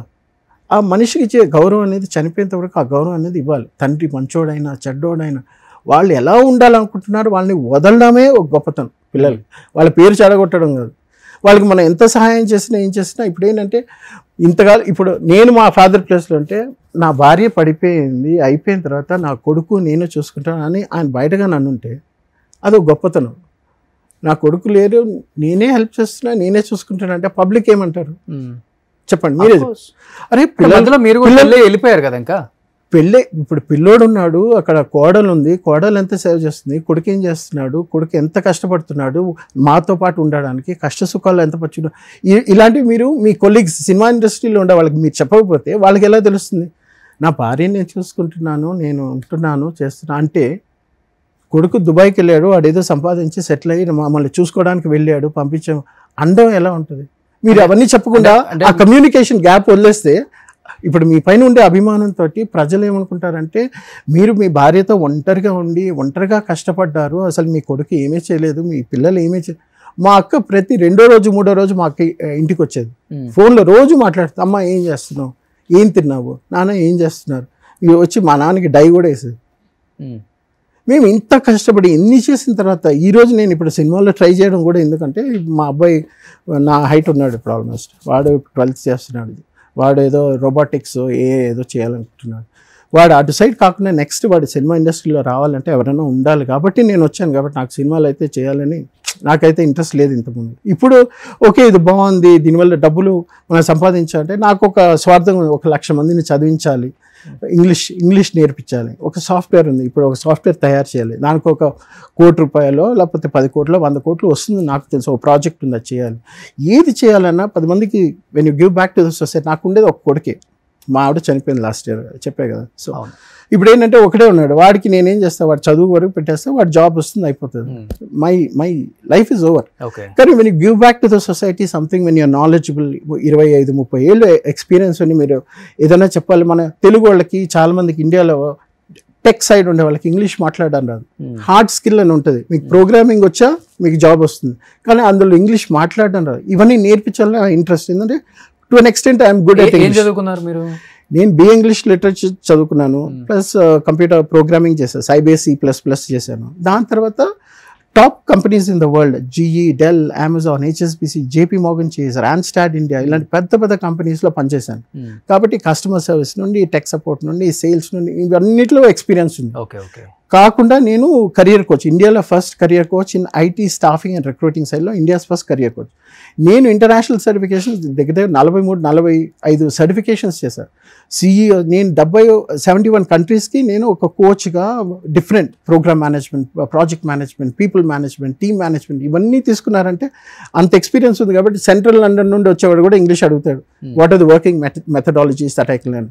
సో ఇంతమంది 71 దేశాలకి నేను ఎక్కడో ఉపయోగపడేటప్పుడు నా దేశం నుండి నా మనుషులకి మా నాన్న చేసినట్టు మన ఆంధ్ర వాళ్ళకి, తెలుగు వాళ్ళకి నేను ఇంగ్లీష్ నేర్పిస్తే వాళ్ళు నేర్చుకుని బాగుపడే ఒక్క పదం నేర్చుకున్నా బాగుంటుందని అక్కడికి నారాయణ స్కూల్స్లో కూడా వెళ్ళి అక్కడ వెళ్ళి పనిచేసి దగ్గర ఓవరాల్ 13,000 మంది ఇప్పటివరకు కలిసి వాళ్ళకి ఇంగ్లీష్ ఏదో 1-2 పదాలు ఏదో ఒకటి నేర్పించారు. వాళ్ళు కూడా షాక్ అయ్యారు, ఏం సార్ ఇంత చదువుకొని మీరు ఇక్కడ వచ్చి నేర్పిస్తానంటే. ఫ్యూచర్ వాళ్ళే కదా. సో మొన్నటి వరకు బెంగళూరులో ఉన్నారు కదా? మొన్నటి వరకు బెంగళూరు వచ్చారు, హైదరాబాద్కి షిఫ్ట్. అమ్మ చనిపోయిన తర్వాత, నాన్న చనిపోయిన తర్వాత. నాన్న అంటే లాస్ట్ ఇయర్ మా ఆవిడ చనిపోయింది, అప్పుడు లాస్ట్ ఇయర్ వచ్చాము. వచ్చిన తర్వాత బ్యాక్ అండ్ ఫోర్త్ వెళ్ళి వస్తున్నాం. లాస్ట్ టైం కూడా మనం మాట్లాడాము. సో అందుకే అక్కడికి వెళ్ళి రావడం, కొంతమంది క్లయింట్స్ ఉన్నారు వాళ్ళకి చూసుకొని ఇక్కడ ఫుల్ ట్రాన్సాక్షన్ రావడం. సో ఇలా రావడం ఇది ఒక ఫేస్ అయింది. నేను మీ క్వశ్చన్ ఎన్ని మిస్ అయ్యానో నాకు తెలియదు మొత్తానికి. లేదు, అన్ని వస్తున్నాయి. కానీ ఇప్పుడు అమ్మ చనిపోయిన తర్వాత నాన్న అయితే ఇంకా పాపం చాలా లోన్లీనెస్ ఫీల్ అయ్యారు. అదొక పాయింట్. నాన్నతో కలిసి ఉండటమో లేకపోతే నాన్న మీ దగ్గరకు తీసుకెళ్ళటమో, ఎందుకంటే ఆపర్చునిటీస్ కూడా పెద్దగా లేవు ఆయనకి చెప్పాలంటే. ఇప్పుడు శాంతి నివాసం తర్వాత ఏదో 2-3 సీరియల్స్ తీశారు, ఏదో వెంగమాంబ అని సినిమాలు ఏంటో చేశారు, చిన్న చిన్నవి తాత రోల్స్ ఇవన్నీ చేశారు. అంటే తర్వాత అయినా కానీ నాన్న అంటే అంత ప్రేమ ఉంది మీకు. మళ్ళీ చిన్నప్పటి నుంచి నాన్న కింగ్ లాగే చూశారు. నాన్న చనిపోయే స్టేజ్కి ఎందుకు నాన్న దగ్గరికి నేను రావటం, నాన్న మనం చెప్పిన విండో, మొండితనం ఎక్కువ. కొన్నాళ్ళు ఆయనతోనే కలిసి ఉందాం, మన దగ్గర టాలెంట్ ఉంది, డబ్బు ఎక్కడున్నా సంపాదించుకోవచ్చు, హైదరాబాద్లో కూడా చాలా మీకు ఆపర్చునిటీస్ ఉన్నాయి, ఇక్కడికి వచ్చి నాన్న సుఖపెట్టలేదు ఎందుకు మీరు మరి ఇంకా? సో కమింగ్ బ్యాక్ టు దుబాయ్కి వెళ్ళి రావడం, వచ్చిన తర్వాత ఇంట్లో ఎవరు లేరా ఇక్కడ నా కోసం ఉండిపోరా అంటే ఉండిపోయి, సరే ఇప్పుడు నాకు జాబ్ కన్నా ముఖ్యం మా అమ్మని చూసుకోవడానికి ఒక పార్ట్నర్ కావాలి, నన్ను చూసుకోవడానికి పార్ట్నర్. అప్పుడు పెళ్లి చేసుకున్నాను. పెళ్లి చేసుకున్న తర్వాత నేను వైఫ్ మా అమ్మ నాన్నతోటే ఉన్నాం. ఉండేటప్పుడు ఇప్పుడు కొంత మైండ్ సెట్స్ మీకు తెలుసు కదా, చాలా సెన్సిటివ్, ఎలా చెప్పాలో తెలియదు. మా మదర్కిను మా వైఫ్ చాలా క్వైట్, నోరు కూడా ఇప్పదు. But somewhere it is not happening. మా వైఫ్ ఏమంటుందంటే, తను వచ్చిన నేను కొన్ని 5 కండిషన్స్ పెట్టుకున్నా. అంటే నాకు 90sలోనే చాలామంది ఆఫర్స్, సినిమా హీరోయిన్స్, చాలా మంచి వెల్ ఆఫ్, లాస్ట్ టైం ఇంటర్వ్యూలో కూడా చెప్పాను, 200-300 crores ఉండే ప్రాపర్టీ ఉండే వాళ్ళంతా నీ పిల్లనిస్తా చేసుకుంటా అంటే లేదు, మన తోపులాగా ఏదో ఒకటి చేయాలని 5 కండిషన్స్ పెట్టుకున్నా. అమ్మాయి పేద అమ్మాయి ఉండాలి, అమ్మాయి గ్రాడ్యుయేట్ అయి ఉండాలి, అందంగా తెల్లగా ఉండాలి. ఏంటంటే నేను నల్లగా ఉంటాయి కాబట్టి కొంచెం తెల్లగా ఉండే అమ్మాయి అంటే పుట్టబోయే పిల్లలు అందంగా ఉంటారు. ప్లస్ పేదింటి అమ్మాయి అయితే నాదే డబ్బులు ఉంది, నేను ఒక అమ్మాయికి సొసైటీలో అందరూ చూసుకోకపోయినా ఒక లైఫ్, ఒక ఫ్యామిలీని నేను చూసుకోవాలని. నెక్స్ట్ 3వది గ్రాడ్యుయేట్ అయి ఉండాలి. పిల్లల్ని చదివించాలంటే నేను ఒక్కనే కాదు, తను చదివించాలి. ప్లస్ మేము మా ఫ్యామిలీలో అందరికీ పెళ్ళిళ్ళు అంతా పెద్ద పెద్ద విధంగా హీరోయిన్స్ అందరూ వచ్చి, సెలబ్రిటీస్ వచ్చారు. ఇలా కాకుండా మా పెద్దక్క పెళ్ళికి AR రెహమాన్ మ్యూజిక్ టంగ్ కూడా కొడుతున్నాడు AR రెహమాన్. సో నా పెళ్ళికి వచ్చేసరికి ఓన్లీ రిజిస్టర్ మ్యారేజ్. ఇలా కండిషన్స్ పెట్టేసరికి చాలా అమ్మని బాగా చూసుకోవాలి, నాన్న నాకు అమ్మ నాన్న నేను వైఫ్, రేపు ఇదే నా లైఫ్ కదా. అది చెప్పలేదు మీరు, అందుకనే చెప్పా. అదే మంచి వాళ్ళు చెప్పారు, ఇది నా లైఫ్. ఇది దాటి నాకు వేరేది ఎక్కువ ఏం లేదు. సో ఇలా అని చెప్పి పెళ్లి చేసుకున్నప్పుడు ఏంటంటే అప్పుడు ఎన్టీ రామారావు గారి పర్సనల్ కెమెరామ్యాన్ ఒక ఆయన సత్యనారాయణరావు గారు అని ఉన్నారు. ఓకే. ఆయన కూతురు, ఒకే కూతురు, ఆ అమ్మాయిని ఇచ్చి వెతికితే షార్ట్ లిస్ట్ చేస్తే ఆ అమ్మాయి దొరికింది. తెల్లగా అందంగా హీరోయిన్ లాగా చక్కగా బాగుంటుంది, ముక్కు తెల్లగా. అదే మా అబ్బాయికి కూడా ఫీచర్స్ వచ్చింది ఇప్పుడు. తన్ని చూసి అప్పుడు మిగతా వాళ్ళంతా నో అని చెప్తే చాలామంది మా నాన్న ఎందుకు ఇంకా డబ్బులు ఇస్తాం, కట్నం ఇస్తాం, ఇల్లు ఇస్తాం, పొలాలు ఇస్తాం అంటే వాడు తిక్కలోడండి, వాడేదో సంఘ సంస్కృతిలాగా ఏదో చేసేవాళ్ళని. ఎందుకంటే ఇవన్నీ చిన్నప్పుడు మా నాన్న బాగా నూరిపోయిన వాళ్ళు. Okay okay. ఎలాగ ఉండాలి, మనిషి అనేవాడు ఏంటి, మగాడు అనేవాడు ఎలా ఉండాలి, ఫ్యామిలీ ఎలా చూసి ఇవన్నీ నూరిపోయి. ప్రొద్దున మేము సెవెంత్ నాకు బాగా గుర్తు, 7th 6th ప్రొద్దున లేస్తే భగవద్గీత ఏ ఇంట్లోనే ఉంటుందా మీకు, ప్రతిరోజు భగవద్గీత లేపుతుంది. సో ఆ భగవద్గీత విని విని విని ప్రతిదానికి అర్థాలు తెలుసుకొని అది ఇది తెలుసుకొని మేము అలా పెరిగిన తర్వాత సంఘంలో ఏదో చేయాలి. ఇంత చేసి పెళ్లి చేసుకున్న తర్వాత మా అమ్మ నాన్న దగ్గరే ఉండేటప్పుడు కొంచెం మిస్అండర్స్టాండింగ్, మా అమ్మని నాన్ని మా ఆవిడ ఎలా చూసుకోవాలి అనే రకంలో తను చూసుకోవడం లేదు. తను ఇన్ఫీరియారిటీ కాంప్లెక్స్, అయ్యో మీరు యాక్టర్, హీరో కొడుకు, యాక్టర్ కొడుకు, నేను మీకు సరిపోను, నాకు విడాకులు ఇచ్చాను, నేను వెళ్ళిపోతాను. నాయన మా అమ్మని ఎంత బాగా చూసుకున్నారో రేపు నాకు వచ్చే పిల్లని కూడా ఎంత బాగా చూసుకోవాలని, నేను నిన్ను అలా చూసుకుంటే నువ్వు ఎందుకు భయపడుతుంటే మీ ఎక్స్పెక్టేషన్స్ చాలా ఎక్కువ ఉంది, నేను ఇంత ఎక్స్పెక్ట్ చేయలేదు, సో మీకు చాలా ఎక్స్పెక్టేషన్ ఉందంటే ఎస్ యూ విల్ హ్యావ్. ఒక కొత్త ఇంటికి వెళ్తున్నావు, మంచి ఫ్యామిలీ బ్యాక్గ్రౌండ్ ఉండే వాళ్ళకి వెళ్తున్నావు అంటే we have to change, you take your time, అవన్నీ కూడా చెప్పాను. But that was not happening. మా అమ్మకు అంత హ్యాపీగా లేదు. సో ఇద్దరు దగ్గర సరిగా చూసుకోవట్లేదా? చూసుకోవడం అంటే పిలిస్తే చేయడం అవన్నీ ఉంటుంది, కానీ తనకు ఒక సిగ్గు, బిడియం, భయం అన్నీ ఉంటాయి. సో మనం తప్పు కూడా పెట్టలేము. బికాస్ ఎక్స్పోజర్ అనేది వాళ్ళకి ఉండాలి, 10 మందితో తిరిగే అలవాట్లు వాళ్ళకి ఉండాలి, పెద్ద కుటుంబం ఉండాలి. అప్పుడు వాళ్ళకి అత్తయ్య మాయన కలిసిపోయే రకం ఉంటుంది. తను కలిసిపోయే రకం కాదు. ఓకే. బట్ చాలా మంచిది, ఒక్క నోరే అయిపోతుంది. అసలు మూగ మనిషి ఏమో అనుకుంటారు, అంత she's very quiet, very down to earth, very simple. ఇటు సైడ్ చూస్తే అమ్మ, అటు సైడ్ చూస్తే వైఫ్, ఇటు సైడ్ చూస్తే నాన్న. ఎలాగానే నాన్న ఎవరికి చెప్పలేరు. నాన్న వెరీ నైస్, మీకు అందరికి తెలిసింది కదా. ఆయన ఒక్క మాట మా ఆయన అనురాధ తన పేరు, ఆయనే పెళ్ళైన తర్వాత పేరు మార్చాలని వాహిని అని ఆయన పేరు పెట్టింది. మా వాహిని, కాఫీ ఇస్తావా, అన్నం పెడతావా, ఇంతే. So it was a very nice family. అది అక్కడ నుండి కొంచెం పక్కనే ఉండేవాళ్ళం, కొంచెం దూరంగా ఉండేవాళ్ళం. ఉండిన తర్వాత అప్పుడు చూస్తేనేమో మాట్లాడేవాడిని, చేసేవాడిని. కానీ ఏంటంటే అప్పుడు ఆయన కొంచెం బాధ, ఇంతకాలం నా కొడుకు దగ్గర ఉన్నాడు, పెళ్లి చేసుకున్న తర్వాత దూరం అయిపోయాడని ఒక బాధ ఉండేది. ఇంకా అందరూ చెలరేగిపోయారు, కొడుకు చూసుకోవడం లేదు, చేయడం లేదు, మాట్లాడడం లేదు, అది ఇది అని. ఇంకా అంత ఇంకా ఆయన కూడా చెప్పడం కూడా నేనే చూసుకుంటున్నాను, ఎందుకంటే అబద్ధం ఊరంతా తిరిగి వస్తుంది, మంచి గడప దాటే లోపు అన్నట్టు. ఇల్లు మా అమ్మ నాన్న అపార్ట్మెంట్ ముందే షిఫ్ట్ అయిపోయి అప్పుడు రోజు మా అమ్మ ఎంత హ్యాపీగా ఉంటుంది కదా చూడడానికి, కానీ రోజు తీసుకువెళ్ళే వాళ్ళని వచ్చారు. మా అమ్మ చనిపోయిన తర్వాత మా అమ్మ ఉండేటప్పుడు కూడా మందులు కూడా నేనే చూసుకునేవాడిని, చాలా చేసాను. హాస్పిటల్ తీసుకుని వెళ్ళి బ్లడ్, మా ఫ్రెండ్స్ని అంతా పిలిపించి బ్లడ్ కావాలంటే బ్లడ్ ఇవ్వడం, ఇన్ని చేసాం. కానీ బయట ప్రపంచానికి ఏం చేసామనేది తెలియదు. మా అమ్మ చనిపోయిన తర్వాత ఒంటరి మనిషి అయిపోతే మా నాన్నమ్మ ఒకసారి చెప్పింది, రే రంగనాథ్ ఒంటరోడు అయిపోతాడరా, వాడిని ఎలా కాపాడాలి నువ్వే చెప్పరా అని. అంటే ఏముంటుంది, నా దగ్గర నేనన్నా రావాలి, లేకపోతే నా దగ్గర అన్నా రావాలి, ఆయన ఎలాగో రారు కాబట్టి నేనే వచ్చేస్తానని ఇప్పుడు నాన్న ఇంటికి షిఫ్ట్ అయ్యి ఆ ఇంటి రెంట్ మా నాన్న పే చేసేవారు, భోజనాలన్నీ నేను చూసుకున్నాను. ఎవరు వచ్చినా రెంటిల్లే. ఓకే. సో అక్కడ కూడా చూడండి, తండ్రి దగ్గర ఉండి తండ్రి బాగా సంపాదిస్తున్నాడంటే ఫైన్ కదా. మా నాన్న సంపాదించింది ఏదైనా సరే నాకు ఒక ఇండివిజువాలిటీ ఉంటుంది, మా నాన్న నేను చూసుకోవాలని నాకు ప్రేమ ఉంటుంది. కాబట్టి ఆయన నేను కడతాను రా అంటే, లేదన్నా మీరు కావాలంటే రెంట్ కట్టాను, లేకపోతే నేను అదే రెంట్ కూడా కడతాను, భోజనాలు అన్నీ నేనే చూసుకుంటాను, మీరు హ్యాపీగా ఉంటే చాలు. ఎందుకంటే భార్య చనిపోయిన తర్వాత ఇంకెవరి కోసం భర్త ఉంటాడు చెప్పండి. ఇట్ ఈస్ ద మోస్ట్, ఇప్పుడు నాకు తెలుస్తుంది కదా, ఇప్పుడు లాస్ట్ 1 year. సో అందుకనేసి అప్పుడు షిఫ్ట్ అయిపోయిన తర్వాత ప్రతిరోజు టెన్నిస్కి వెళ్ళేవాళ్ళం, లేకపోతే సాటర్డే సండే వస్తే టెన్నిస్కి వెళ్ళేవాళ్ళం. అక్కడ లాల్ బహదూర్ స్టేడియం, ఇక్కడ స్టేడియం సైడ్ కదా, మన హిమాయత్ నగర్ సైడ్ నారాయణ, అప్పుడు సానియా మిర్జా కూడా అక్కడ వచ్చాడు. అప్పుడు ఏం చేశానంటే మా నాన్నతో పాటు వెళ్ళేవాడిని, టెన్నిస్ ఆడేవాడిని. వచ్చిన తర్వాత సాటర్డేస్ నేను వీళ్ళతో IAS IPS ఆఫీసర్స్ వీళ్ళంతా ఉంటారు, రిటైర్డ్ పీపుల్, మేము ఈవినింగ్ సెషన్ రా అంటే నేను, నా వైఫ్, నా కొడుకు, మా నాన్న తీసుకెళ్ళేవాడిని, డ్రాప్ చేసేవాడిని. వాళ్ళు గెట్ టుగెదర్ అంతా అయిపోయిన తర్వాత నైట్ అంటే ఈవినింగ్ 6 వదిలితే నైట్ 12, 1 అయిన తర్వాత 2 అయినా సరే ఆయన తీసుకొని వచ్చి ఇంట్లో పడుకోబెట్టి, ఆయన తిరగకపోతే అన్నం తినిపించి నేను పడుకోబెట్టాడు. మా నాన్న అడిగేవారు, ఎందుకురా నేను పడుకున్నా కదా, మళ్ళీ రేపు తింటా కదా. లేదన్నా, తినకుండా పడుకుంటే మంచిది కాదు కదా, నీకెందుకురా నా పైన ఇంత ప్రేమ అని. అదే ప్రేమ ఇప్పుడు నా కొడుకు పైన ఉంది. నా ప్రపంచం చాలా చిన్నది, మా అమ్మ నాన్న నా కొడుకు నా భార్య అయిపోయింది. ఇంకెవరితోటి బయట ప్రపంచం నాకు పని లేదు. ఎవరో ఫ్రెండ్స్ నాకు చాలా హెల్ప్ చేస్తున్న వాళ్ళు మా ఫ్రెండ్సే ఉన్నారు చాలామంది. నేను రిలేటివ్స్ ఎక్కువ మందితో పెట్టుకుని కూడా. నాన్న ఎన్ని రోజులు ఉన్నారు ఇద్దరు కలిసి? అంటే మీ ఇద్దరు కలిసి మేము ఆల్మోస్ట్ లైక్ 1-2 years ఉన్నాం అంతే. దాని తర్వాత ఏమంటారంటే డిఫరెన్సెస్ వచ్చినాయి. లేదు మా ఇద్దరికి ఎప్పుడు మేము ఇద్దరు లవర్స్ లాగా, మరి ఒంటరిగా వదిలిపెట్టి వెళ్ళిపోయి మా నాన్న నేను ఒక లవర్స్ లాగా, ఒక ఫ్రెండ్స్ లాగా, జిగిరి జాన్స్ లా ఉంటాం. ఏది పడితే అది మాట్లాడతాం, నవ్వుకుంటాం. మా నాన్న ప్రపంచంలో మీరు ఎక్కడ చూసినా నవ్వడం అనేది కనిపించదు. నేను ఒక్కనే ఆయన పగ పడేలాగా నవ్విస్తాను. నేను నాకు మంచి సెన్స్ ఆఫ్ హ్యూమర్. రే ఆపరా ఆపరా ఆపరా అంటారు, పర్వాలేదు నవ్వండి అన్న, మంచిదే అంటాను నేను. So we're thick best friends. So అక్కడ ఏమైపోతుందంటే వీడు దుబాయ్కి వెళ్ళిపోయాడని ఒక కోపం, మళ్ళీ వచ్చిన తర్వాత వీడికి వాళ్ళ వైఫ్కి నా వైఫ్కి ఇద్దరు అత్త కోడలు ఏమో నాకు తెలియదు, వీడేమో సెపరేట్ ఉంటానంటున్నాడు అని. అది సో ఎక్కడో దగ్గర he feels very bad, he's miss me a lot.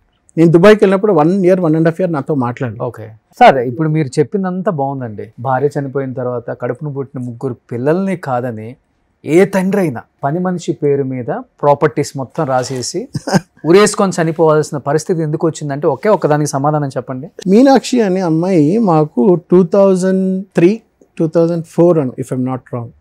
మా అమ్మ పడిపోయినప్పుడు మా ఇంట్లో పనోళ్ళు వచ్చి వెళ్ళారు. అప్పుడు లక్ష్మి అని ఒక ఆవిడ వచ్చింది.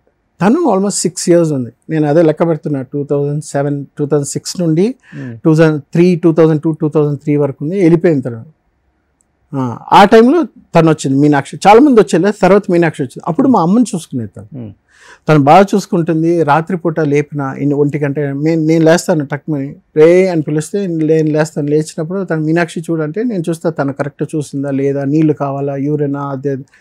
అలా మాతో పాటు 6 years ఉంది. అమ్మతోటి నాన్నతోటి 6 years మాతో పాటు ఉండేది.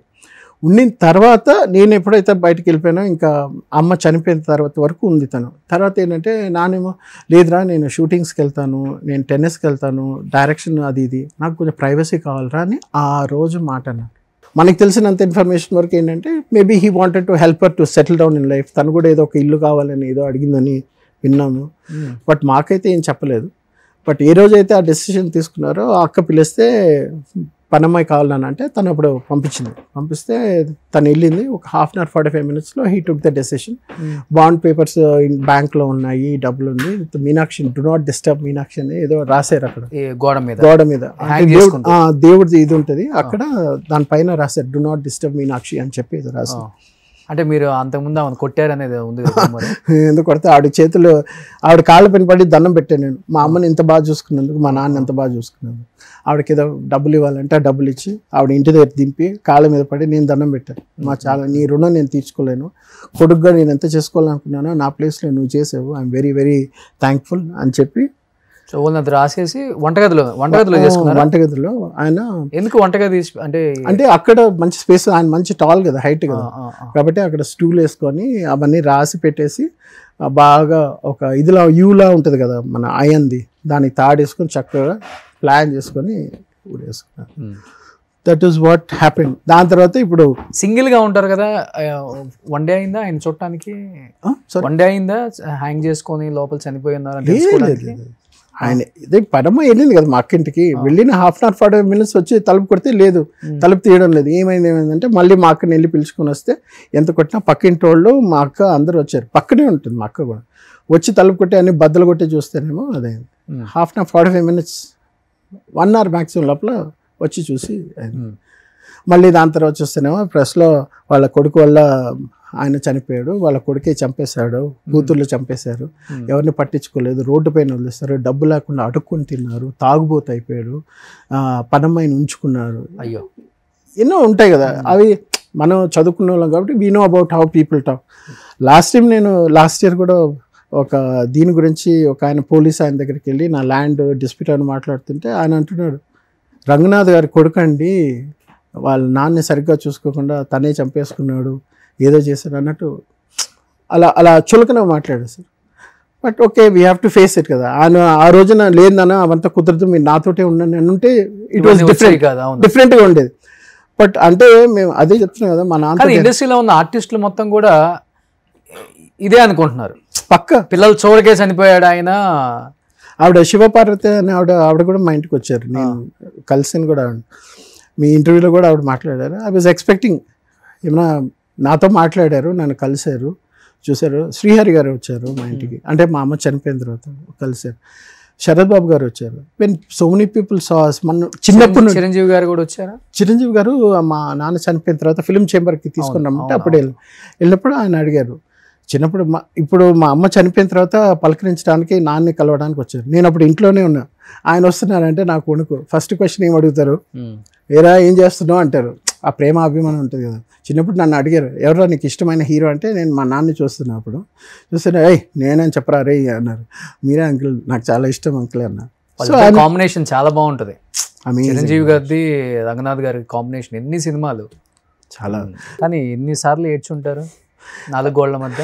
అది చెప్పుకోలేం కదా మనం, అదే ప్రాబ్లం. ఇప్పుడు మనం చెప్తే ఏమంటారంటే, ఎందుకంటే అమ్మ చనిపోయింది, నాన్న చనిపోయాడు, కట్టుకున్న భార్య చిన్న ఏజ్లోనే చనిపోయింది. ఇప్పుడు ఎవరు లేరు నాకు చెప్పుకోవడం. కళ్ళ ముందే ముగ్గురిని కోల్పోయారు కదా. ఇప్పుడు మా అత్తగారు మామగారు కూడా పోయారు 2016లో. 2019లో మా 17లో మా మామగారు పోయారు, 19లో మా అత్తగారు పోయారు. సో నాకంటూ వైఫ్ ఎప్పుడు చనిపోయారు? లాస్ట్ ఇయర్ చనిపోయారు. తను ఎందుకు చనిపోయారు అసలుకి? అది తను చెప్పే కదా, సైకలాజికల్గా psychiatric patient 8 times 9 times suicide attempt చేసి మా నాన్న వచ్చి చూసి ఏమైందిరా అంటే తెలియదు నాన్న అని చెప్పి, వాళ్ళ సొంత బాబాయే ఉన్నారు ప్రసాద్ రావు అని. ఆయన కూడా చిరంజీవి గారికి సైకాట్రిక్ దీనికి కూడా అంటే కౌన్సిలింగ్ కానీ దేనికైనా ఆల్ ఓవర్ వరల్డ్ కూడా ఆయన వెళ్ళేసి వస్తారు. ప్రజారాజ్యం పార్టీ పెట్టినప్పుడు స్ట్రెస్ కూడా ఉండేటప్పుడు చిరంజీవి గారికి కూడా హీ హాస్ డన్. అంటే సూసైడ్ చేసుకోవాలని చేసుకుంటుంటారా ఆమె? థాట్స్ వస్తుంటాయి. ఆ థాట్స్ ఏంటంటే ప్రతి చిన్న వాటికి బాధపడడం, భయపడడం, బెదిరిపోవడం, ఇంకా అయిపోయింది మన లైఫ్ అయిపోయింది, ఇంకా మనం బ్రతకూడదు అని టాబ్లెట్స్ ఎక్కువ తీసేసుకోవడం, లేకపోతే ఇలాగే చేయడం వల్ల ప్రతిసారి తీసుకుని వెళ్ళడం, హాస్పిటల్లో చేర్చడం, మళ్ళీ తన్ని ఇంకా ఏం చేయలేము అంటే మళ్ళీ suicide attempt 8-9 times. 10th time ఇప్పుడు ఏంటంటే డోస్ కొంచెం ఎక్కువ అయిపోయింది, మళ్ళీ హాస్పిటల్ తీసుకుని వెళ్ళాం. We couldn't save. ఎంత ఏజ్ ఉంటుంది ఆమెకి? తనకి 43-44 అంతే. ఇన్ని కష్టాలు, తండ్రి, తల్లి, భార్య, అత్త, మా ఇంతమంది కోల్పోయి ఒంటరిగా నా కొడుకుతోటి వాళ్ళు నేను బ్రతుకున్నానంటే దానికి మా బాబాయ్ పిన్ని, రే నీకేం కాదు రారా చూసుకుంటాను, వాళ్ళు 2 ఫ్రెండ్స్ హరీష్ రవి అని చెప్పి. రవి అయితే పాపం రోజు మాట్లాడుతూ ఉంటాడు, అడుగుతాడు. నేను డల్ అయిపోతా, ఏమైందంటే మా ఇంకోవాడు ఏంటంటే నీకేంట్రా ప్రాబ్లం, ఫైనాన్షియల్ ప్రాబ్లమ్, అది అక్కడ నుండి ఇక్కడికి వచ్చేసావు, కొత్త లైఫ్ స్టార్ట్ చేయకపోతే. సినిమాలు అంటే మీకు తెలుసు కదా, కృష్ణానగర్ కష్టాలు. సో ఛాన్సెస్ కోసం వెతకడం. కలిసారు ఎప్పుడన్నా చిరంజీవి గారిని? మళ్ళీ తర్వాత లాస్ట్ ఇయర్ నేను కలిసాను. ఇది సార్ జరిగింది లేదు, నాకు మాట్లాడడానికి టైం దొరకలేదు. ఆయన చూసే నాకు బాగున్నా అనేసి వెళ్ళిపోయారు ఆయన. నేను మా బాబాయ్ అన్నపూర్ణ స్టూడియోస్లో మన ఇది జరుగుతుంది, విశ్వాంబర షూటింగ్ జరుగుతుంది. ఆయన 14 days తర్వాత ఒంట్లో బాగాలేదని అప్పుడు వచ్చారు. ఆయన వచ్చిన తర్వాత షూటింగ్ జరుగుతుందంటే ఇంకా ఆయన డిస్టర్బ్ చేయకూడదని వదిలేశాను. తర్వాత అప్పుడు అనిల్ రావుపూడి గారు, దిల్ రాజు సంక్రాంతికి వస్తున్నాం అనేది అప్పుడు షూటింగ్ జరుగుతుంది ఒక సెట్లో. నేను వెంకటేష్ గారిని కలవలేదు, అనిల్ రావుపూడి ఎవరిని కలవలేదు, ఓన్లీ ఆయన ఒక్కరికోసం వచ్చాను నేను అప్పుడు. సరే పెద్ద ఆయన ఫస్ట్ ఆయన చూసిన తర్వాత చెప్పి దాని తర్వాత మిగతా వాళ్ళని కలుగుతాని అంతవరకు వెయిట్ చేశారు. ఇంతవరకు ఇండస్ట్రీలో కూడా ఎవరికి చెప్పలేదు, ఇది చాలా మంది తెలీదు. ఫస్ట్ టైం అట్లీస్ట్ చూసిన వాళ్ళు ప్రతి ఒక్కళ్ళు రంగనాథ్ గారిని ఎంత ప్రేమించారో వాళ్ళ అబ్బాయి నాగు గారిని కూడా అంతే విధంగా ప్రేమించండి. అదే హైటు, అదే వెయిట్, అదే ఫిజిక్, అదే టాలెంట్ ఉంది. మంచి అన్న పాత్రలకి, నాన్న పాత్రలకి. సో ఆయన మీరు తీసుకుంటే నిజంగా ఆయన ఎక్కడున్నా కానీ పైనుంచి చాలా చాలా హ్యాపీగా ఫీల్ అవుతారు కొడుకు సక్సెస్ని చూసి. ప్లీజ్ ఇండస్ట్రీకి నేను రిక్వెస్ట్ చేస్తున్నాను, ప్లీజ్ చెప్పండి. సో అందుకనేసి మొన్న నేను లాస్ట్ ఇయర్ సముద్ర గారు ఛాన్స్ ఇచ్చారు, వెళ్తే ఇస్తానని చెప్పి ఒకే సినిమాలో Part 1 Part 2 pan India cinema Varadaraju Govind అని చెప్పి ఫస్ట్ హాఫ్లో వచ్చేసి నేను ఒక గుండాకి నవీన్ గౌడ్ గారు అని ఉన్నారు, ఆయనకి నేను సెక్రటరీ లాగా. Part 2లో వచ్చేసి నేను ఒక ప్రొఫెసర్ లాగా. సో ఇవి 2 డిఫరెంట్గా వస్తే ఆయన సీఎం రాజు ఒక ఆయన డబ్బింగ్ చెప్తారు. ఓకే, ఆర్సీఎం రాజు. ఆయన బాగా ఇది ఎవరో ఫ్రెష్ ఫేస్ చాలా బాగుంది అని చెప్పేసి కాంప్లిమెంట్ ఇచ్చింది. సముద్ర గారు చెప్పారు, నాగేంద్ర మీకు మంచి కాంప్లిమెంట్ ఉంది, ఈయన ఆర్సీఎం రాజు గారు చెప్పారు ఇలాగా. సో ఆయన చెప్పారంటే somewhere you have potential to act. Obviously మీ బ్లడ్లో ఉంది కాబట్టి యాక్టింగ్ అనేది చేయొచ్చు.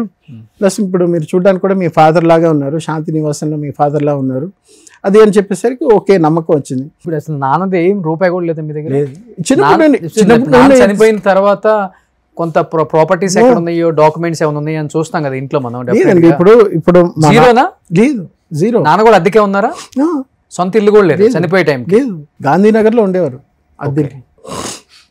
సో అందుకనేసి ఇప్పుడు ఏదైనా చేయాలి, మనం తప్పేం చేయలేదు. నేనైతే కొంచెం కుక్కలు అంటే ఇష్టం అని చెప్పి ఒక 20 lakhs 30 lakhs ఇన్వెస్ట్ చేసి కుక్కలు మళ్ళీ అదే పిచ్చి, ఎవడి పిచ్చి వాళ్ళకని కొన్నారా?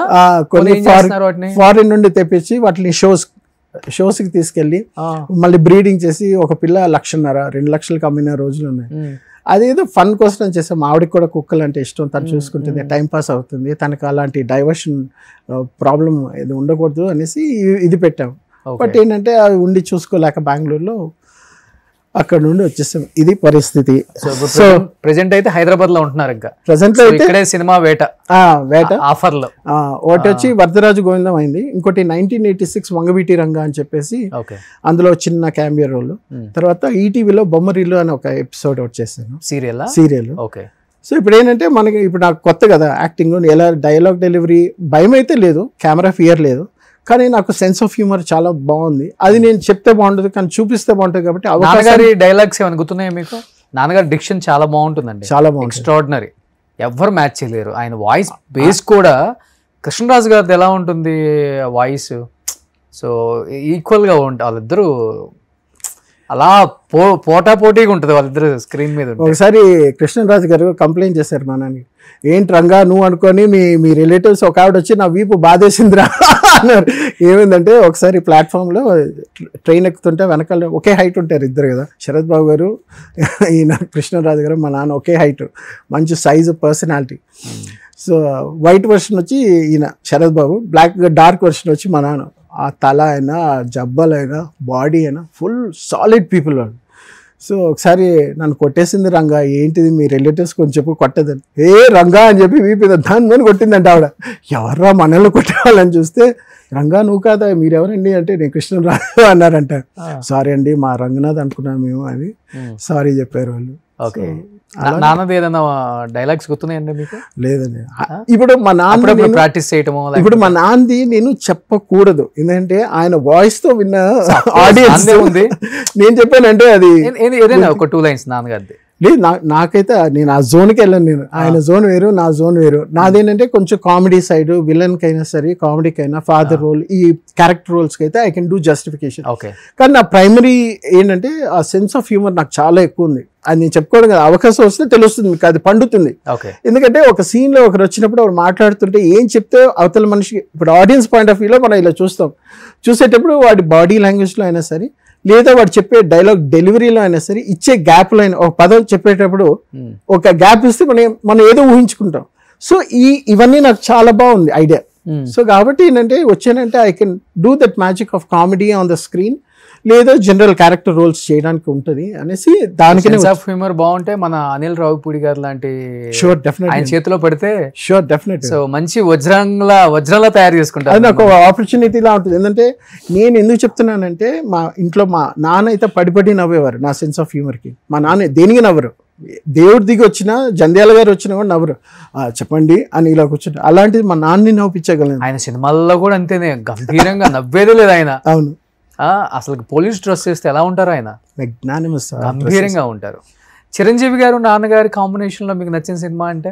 నచ్చిన సినిమా అంటే ఒకటి ఖైదీ, అది ఎవర్ గ్రీన్ ఖైదీ. తర్వాత లవ్ ఇన్ సింగపూర్.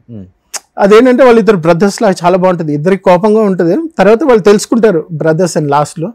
బట్ అది లవ్ ఇన్ సింగపూర్ చాలా ఇష్టం నాకు. వెంకటేష్ గారి కాంబినేషన్ లో, వెంకటేష్ గారి కాంబినేషన్ లో నాన్న చెప్పింది ఏంటంటే, ఈ ఒక సినిమా వచ్చింది చూడండి, పవన్ కళ్యాణ్ గారు, వెంకటేష్ గారు, మా నాన్న కూడా జడ్జిగా చేశారు అందులో, గోపాల. అప్పుడు వెంకటేష్ గారు, అప్పుడు ఏంటంటే వెంకటేష్ గారు ఫస్ట్ సినిమాలో మా నాన్న యాక్ట్ చేశారు కదా కలియుగ పాండవులు అందులో. అప్పుడు హీజ్ ఎ న్యూ కమర్, ఇప్పుడు నేను ఎలా న్యూ కమరో ఆయన న్యూ కమర్. సో అదే నాన్నతో చెప్పినప్పుడు 2015లో చనిపోకుండా అప్పుడు చెప్పారు, వెంకటేష్ని కలిసాను, వెంకటేష్ అడిగాడు ఇలాగా, ఇప్పుడు నేను యాక్టింగ్ బాగా చేస్తున్నాను సార్, డైలాగ్ డెలివరీ ఎలా ఉంది చెప్పండి అంటే, గుడ్ వెరీ గుడ్ అని చెప్పాను. సో ఆయన ఏం మాట్లాడుకున్నారు అలాంటివి కొన్ని మాకు చెప్తా ఉంటారనమాట. సో అలాగా నాగార్జున గారి కాంబినేషన్లో విక్కీ దాదా అని ఒక సినిమా యాక్ట్ చేశారు, అందులో ఆ టైంలో కూడా చెప్పారు. నాగేశ్వరరావు గారు, అదే నాగార్జున గారు, మా నాన్న అప్పుడు ఆ కాంబినేషన్ సీన్స్ నేను అడిగాను, ఎలా నాన్న అక్కినే నాగేశ్వరరావు గారి కొడుకు ఎలాగా, మాకంతా కొత్త కదా అప్పుడు 80sలో. Good, is a bright fellow, he's from America, ఇంకా రాణిస్తాడు చూడు, మరి ఎలా నాన్న లుక్స్ ఎలా ఉంది అంటే, లుక్స్ ఏంట్రా మారుతుంది, మేకప్ అనేది పడాలి, ఇండస్ట్రీకి వచ్చిన తర్వాత మేకప్ వేసి తీసి యాక్ట్ చేసిన తర్వాత ఆ ట్యూన్ ఇన్ అయిన తర్వాత ఫేస్ మారిపోతుంది ఆటోమేటిక్గా, దానికి టైం ఇవ్వాలి, అంతలోపల మన వాళ్ళు న్యూస్ పేపర్ వాళ్ళు చింపేస్తారు కదా అన్నారు. అలాగే చింపేశారు అందరినీ. సో ఇప్పుడు మీరు అల్లు అర్జున్ గారి గంగోత్రి తీసుకున్నా, ఇప్పుడు పుష్ప తీసుకున్నా, ట్రాన్స్ఫర్మేషన్ ఇట్ టేక్స్ టైం. ఇదంతా ఎందుకు చెప్తున్నానంటే, నేను ఇప్పుడు ఇండస్ట్రీలో రావాలి అని నేను సాక్షి శివ దగ్గర మాట్లాడినప్పుడు అన్నీ గీతోపదేశం చేశాను. మేము చిన్నప్పటి నుండి ఒకే దగ్గర పెరిగాను. నాకు మేకప్ పడిన తర్వాత మెల్లిగా ఫేస్ మారుతుంది, టోన్ సెట్ అవుతుంది. నువ్వు డైలాగ్స్ వచ్చినవన్నీ మీ నాన్నలా చెప్పేద్దాం, ఫస్ట్ సినిమాకి ఆస్కర్ అవార్డు తీసుకున్నా అన్ని పెట్టుకో, రోషన్తో ఇంటర్వ్యూ జరిగింది, నువ్వు కూడా ఇల్లు అన్నారు. అంటే వెళ్తాను, కానీ శివ రోషన్ అడిగే ప్రశ్నలు మీకు తెలుసు కదా, ఏదో IAS IPS కూడా క్లియర్ చేసేస్తారు, నాకు అంత కాన్ఫిడెన్స్. ఆయన దగ్గరికి వెళ్తే ఎక్కడ తిరిగి, అవును నాకు కరెక్టే, నేను కూడా కొన్ని లూజ్ చెప్పేసాను రా అన్నారు. అని తర్వాత అవును శివ, బికాస్ శివ గురించి మీకు తెలుసు కదా, వెరీ నైస్ పర్సన్. సాక్షి రంగారావు, మేమంతా ఒకే ఏరియాలో ఉండేవాళ్ళు. మేమంతా ఒకే దగ్గర పెరిగి, నేను శివ షటిల్ కాక్ ఆడేవాళ్ళు. టోర్నమెంట్స్ నైట్ అయితే శివ నేను వెళ్ళి, ప్రసాద్ గారు ఫ్యామిలీ, కరెక్ట్, నేను శివ షటిల్ కాక్ చాలా ఆడేవాళ్ళు చిన్నప్పుడు. అలాగే బాగా పరిచయం. చెన్నై రారా వచ్చామంటే నేను పరిచయం చేస్తాను అంటే, నో తెలుగు వచ్చినవనే మన సూపర్ స్టార్ తోపుతాం అని వచ్చాం. ఓహో రియాలిటీ ఇలా ఉంటుందా, ఎవరు పట్టించుకోరా, మనంగా వెళ్ళాలా, okay start from the scratch అనుకున్నా. సరే అన్ని అనుభవం ఉంది కాబట్టి నాన్నని చూసాం, బాబాయ్ని చూసాం. మా బాబాయ్ వచ్చి 10,000 మా సినిమాలకి డబ్బింగ్ చెప్పారు. రవీంద్రనాథ్ గారు మా బాబాయ్, మా నాన్న సెకండ్ బ్రదర్. 10,000 సినిమాలు, రజనీకాంత్కి, జాకీ చాన్కి, వీళ్ళందరికీ డబ్బింగ్. ఎక్కడ మిస్ అయ్యాను నేను, డబ్బింగ్ ఆర్టిస్టులు అందరినీ చేశాను, రవీంద్ర గారిని ఎక్కడ మిస్ అయ్యాను నేను? ఆయన 2009లో చనిపోయారు, 2008-2009లో చనిపోయారు. ఓకే, మా అమ్మ చనిపోయే ముందు చనిపోయారు అన్నమాట. ఇప్పుడు అందరు ఫ్యామిలీ సెట్ అయిపోయారు.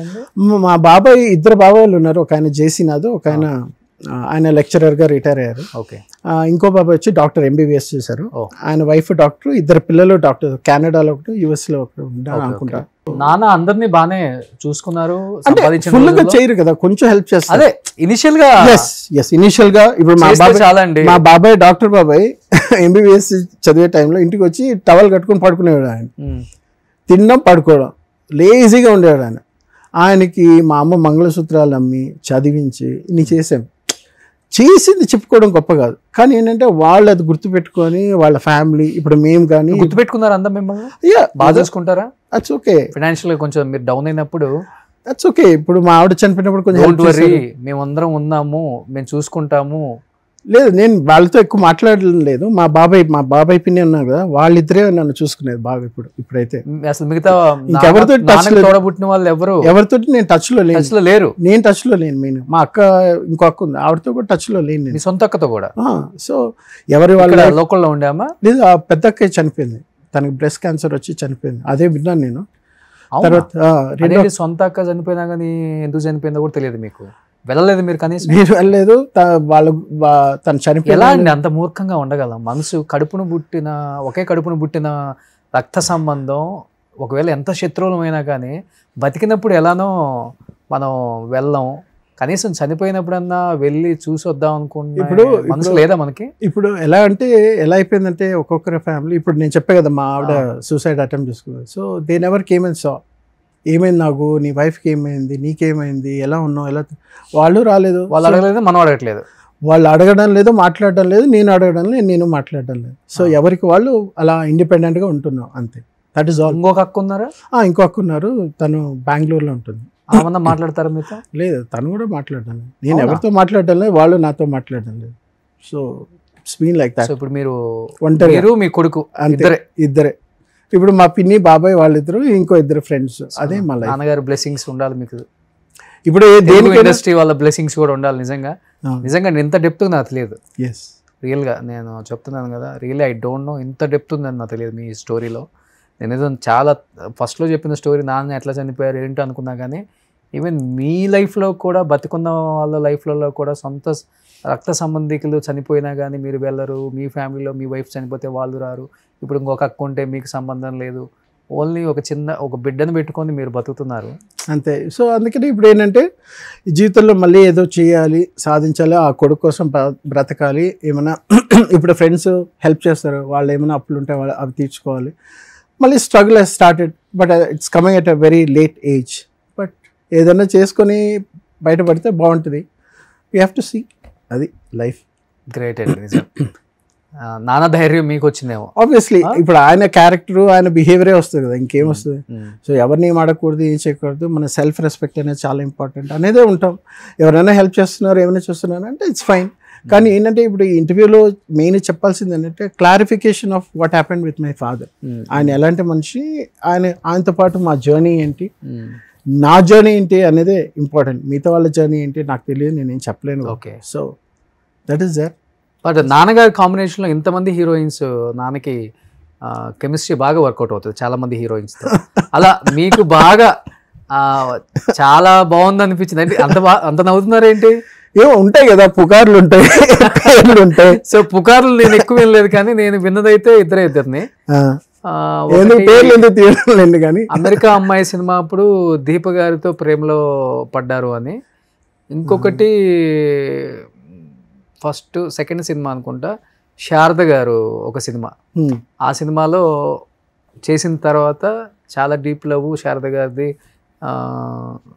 రంగనాథ్ గారిది, పెళ్లి చేసుకునే వరకు వెళ్ళిపోయింది. తర్వాత చలం పరిచయం అయ్యేసరికి ఈయనకి నచ్చక ఆమెతో మాట్లాడటం మానేశారు అని నేను విన్నాను.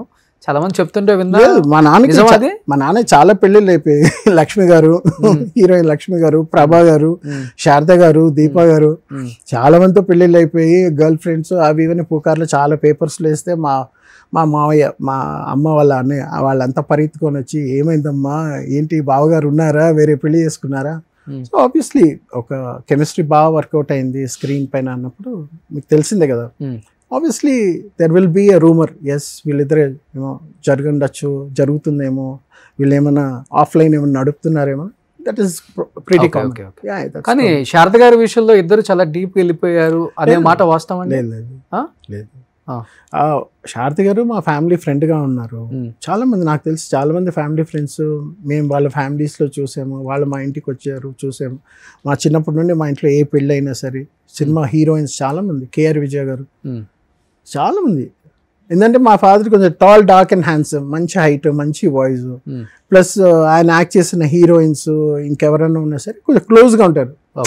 అది ఏమైపోతుందంటే ఈయన చాలా డిగ్నిఫైడ్ పర్సన్. ఆడవాళ్ళు ఎక్కడ అట్రాక్ట్ అవుతారంటే ఒక మగవాడు ఆడదాన్ని లెక్క చేయనప్పుడు అట్రాక్ట్ అవుతారు. సో ఆయన డిగ్నిఫైడ్గా ఉంటారు. ఆయన టెన్నిస్, ఆయన ఎవరిని కేర్ చేయరు. ఆయన టెన్నిస్ అంటారు, ఫ్యామిలీ అంటారు, పిల్లలు అంటారు, ఆయన షూటింగ్ అంటారు, రాసుకుంటారు. అలాంటి వాళ్ళు ఇప్పుడు రెస్పెక్ట్ ఎక్కువ ఉంటుంది. అమ్మాయిల వెనకాల తిరిగితే ఇంకేముంటుంది రెస్పెక్ట్. సో అలాగే ఒక అభిమానం అనేది కాస్త 10 సార్లు ఎక్కడైనా కలిసినా, సినిమాలో చేసినా అది అలాగే అనిపిస్తుంది. సొసైటీలో అలా మాట్లాడుకుంటారు. కానీ చలంగారితో పెళ్ళికి శారద గారు చేసుకుంటానంటే నాన్నగారు అసలు యాక్సెప్ట్ చేయలేదు, అసలు నువ్వు చేసుకోవద్దు, అది ఇది గొడవ చేశారు. No, I don't think so. అలాంటివి మన ఇద్దరమే కలిసి ఉందాం నాకైతే తెలిసి ఏం లేదు అలాగా. బట్ ఇలాంటి పుకార్లు వచ్చంటే నాకు కొంచెం ఇంట్రెస్టింగ్గా ఉంది. నేను విన్నది ఎక్కువ శారద గారు, దీప గారు. మిగతా పేర్లు మీరు చెప్పిన నేను మేబీ అయ్యి ఉండొచ్చేమో, నాకు తెలియదు. బట్ చెప్తున్నా, ఆయన యాక్ట్ చేసిన హీరోయిన్స్ ఎవరైనా సరే అలాంటి పేర్లు వెంటనే వచ్చాయి. అది నేను చిన్నప్పుడు చూశాను. మా మావయ్య ఇంటికి రావడం, అడగడం ఏమైంది, హీరోయిన్స్ తోటి ఏంటి, వాళ్ళు పెళ్లి చేసుకున్నారా, ప్రేమించారా, పారిపోయారా, లేచిపోయారా, ఇవన్నీ పుకార్లన్నీ వచ్చాయి. అది చిన్నప్పటి నుండి చూసి మాకు అలవాటు అయిపోయింది. So that is nothing much in it. నేనైతే చూడలేదు, నేనైతే వినలేదు. అంటే మా నాన్న పక్కనే ఉంటాను కదా, మా నాన్న ఎక్కడికైనా వెళ్తున్నారు వస్తే ఒక ఏజ్ తర్వాత తెలిసిపోతుంది కదా. అది కూడా లేనప్పుడు. నాన్నగారికి బాగా ఇష్టమైన యాక్టర్ ఎవరు ఇంట్లో ఎక్కువ ఆయన గురించి మాట్లాడటం అంటే హీరోస్లో మా నాన్నకి బాగా నచ్చిన యాక్టర్స్ అంటే నసీరుద్దీన్ షా, ఓకే, అక్కడ హిందీలో. తెలుగులో అయితే కమల్ హాసన్, అక్కడ చిరంజీవి గారు చాలా ఇష్టం. చిరంజీవి గారి కామెడీ టైమింగ్స్ చాలా ఇష్టం. Okay, as a friend, as a బ్రదర్గా చాలా ఇష్టం చిరంజీవి గారు. యాక్టర్స్ అంటే ఆయనకి నచ్చిన యాక్టర్స్ అంటే ఎవరు ఉంటారు? ఎన్టీ రామారావు గారు ఉంటారు, నాగేశ్వరరావు గారు ఉంటారు, ఎస్వి రంగారావు గారు ఉంటారు, సావిత్రి గారు ఉంటారు. అది కాకుండా అంటే క్లోజ్ ఫ్రెండ్స్ అంటే ఇప్పుడు మన శరత్ బాబు గారు, గిరిబాబు గారు, శరత్ బాబు గారు చాలా క్లోజ్. సో చలపతిరావు ఏమో లిటిల్ క్లోజ్. నేనైతే బాగా చూస్తుంది శరత్ బాబు గారు. మా ఇంట్లో ప్రతి దానికి వస్తారు నాతో. మంచి ఫ్రెండ్స్. వెరీ. వాళ్ళ అమ్మ నాన్న చనిపోయినప్పుడు వచ్చారు ఆయన కూడా. ఆయన వచ్చారు. అమ్మ చనిపోయినప్పుడు వచ్చారు, నాన్న చనిపోయినప్పుడు రాలేదు అనుకుంటా. ఐ వాజ్ నాట్ వెల్ అనుకుంటా. ఓకే. ఇక్కడ ఫిల్మ్ చేంబర్ ఇక్కడ తీసుకొని వెళ్ళినప్పుడు ఈయన శివాజీ రాజా వాళ్ళంతా అప్పుడు వచ్చారు. ముగ్గురు పెళ్ళాంస్ నాన్న డైరెక్టర్ ప్రొడ్యూస్ చేశారు కదా. ఇప్పుడు చూడండి లక్ ఫేట్ అనేది ఎలా ఉంటుందంటే, నాకు 2-3 సార్లు ఛాన్స్. ఇప్పుడు మా నాన్నయ్య సినిమా మొగుడు పెళ్ళాంస్ అనేది తీయడానికి కారణం, తీసేటప్పుడు ఏంటంటే నువ్వు చేస్తావా నన్ను అడిగారు. నేను చేయను అన్న.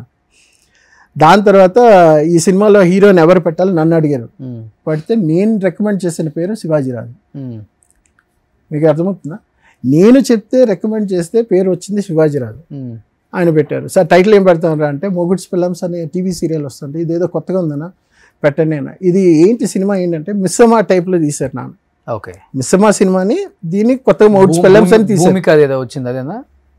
పాత మిస్సమ్మ ఎన్టీ రామారావు, సావిత్రి గారు. సో అలాంటి స్టోరీరా ఇది అంటే కొత్తగా చేయాలనుకుంటున్నా అంటే మరి ఈయన రాజేంద్ర ప్రసాద్ గారు మిగతా యాక్టర్స్ ఉన్నారు కదా కామెడీలో, లేకపోతే నరేష్ గారు వీళ్ళంతా ఉన్నారు. ఎందుకు నాన్న అంటే శివాజీ రాజు అయితే మనకి శాటిలైట్ రైట్స్ 20 lakhs ఏదో వస్తుంది అదేదో అప్పుడు చెప్పారు. అది నాకు నాట్ ష్యూర్, బట్ అది చెప్పడం వల్ల ఏంటంటే అట్లీస్ట్ సినిమా ఏమైనా ఒకవేళ ఎలా అయినా సరే at least there is somebody who can do marketing for your movie కాబట్టి ప్రొడ్యూసర్ కొంచెం సేఫ్ అవుతారు కాబట్టి I think you should go with Shivaji రాజా.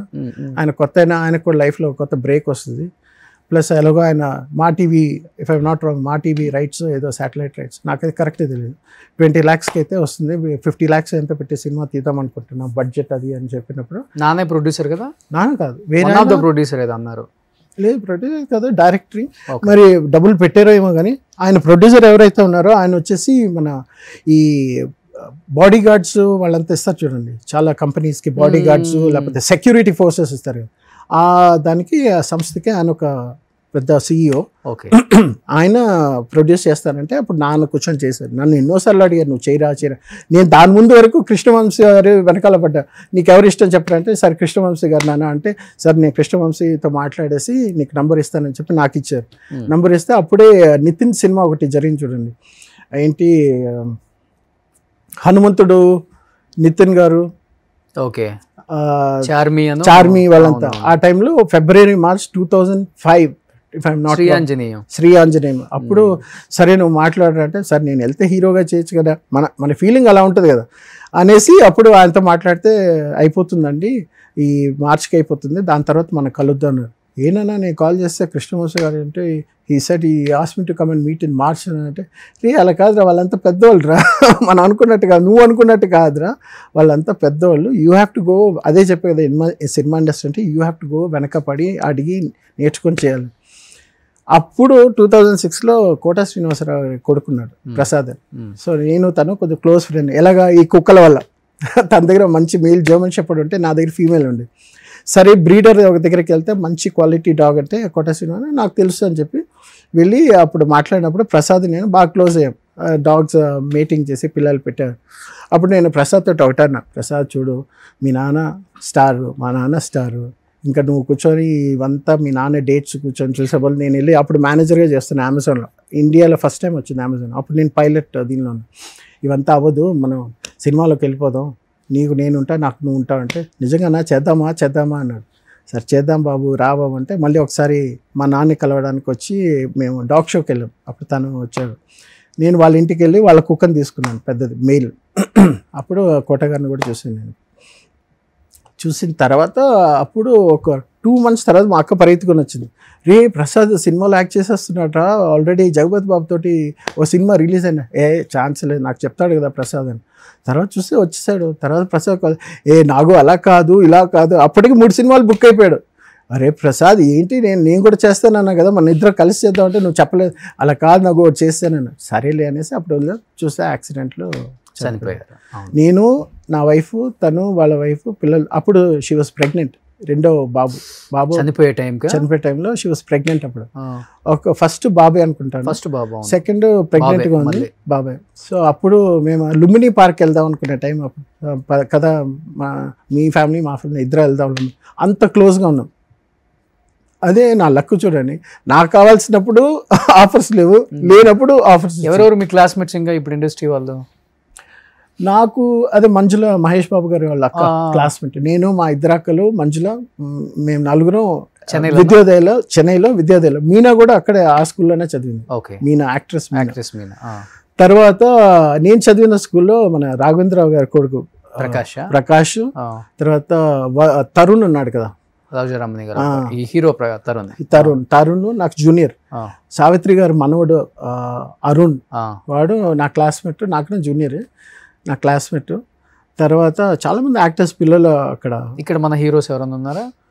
ఇక్కడ మన హీరోస్ ఇంకెవరు లేనండి నాకు తెలిసి. నేను మహేష్ ఒకసారి క్రికెట్ ఆడాం వైఎంసీలో, తనకు తెలియదు నేను అప్పుడు రంగనాథ్ గారి కొడుకు అని తెలియదు.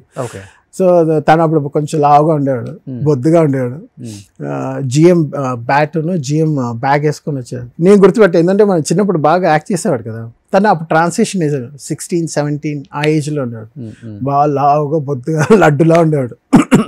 వచ్చి మేము క్రికెట్ ఆడాం. అప్పుడు అన్నాడు, నువ్వు ఈ షార్ట్ కొట్టి ఇది గెలిపించు, నేను థమ్స్ అప్ అని కొనిస్తాను తాగుతూ అని. నేను ఎవరో తెలియదు తనకి, తనెవరో నాకు తెలుసు. దాని తర్వాత మీరు రంగనాథ్ గారు అబ్బాయిని ఎక్కడ చెప్పుకోరా? నేను ఎక్కడ ఎవరికి చెప్పాను. నేను డిఫరెంట్ క్యారెక్టర్స్ మా నాన్న చేస్తారు కాబట్టి ఎవరైనా అడిగితే ఇవాళ ఎవరి పేరు, వ్యవసాయి అంటే మా నాన్న పైప్స్ అన్ని అమ్ముతారు. ఒక యాడ్ వచ్చేది కదా, కొన్నిసార్లు పోలీస్ ఆఫీసర్ అంటాను, ఏది పడితే అది చెప్తాను. ఎందుకంటే అబద్ధం కదా, ఇది ఎలా అంటే అశ్వత్థామాత కుంజరహ అన్నట్టు అన్ని క్యారెక్టర్స్. ఎవరు మహేష్ బాబు గారు కొట్టింది?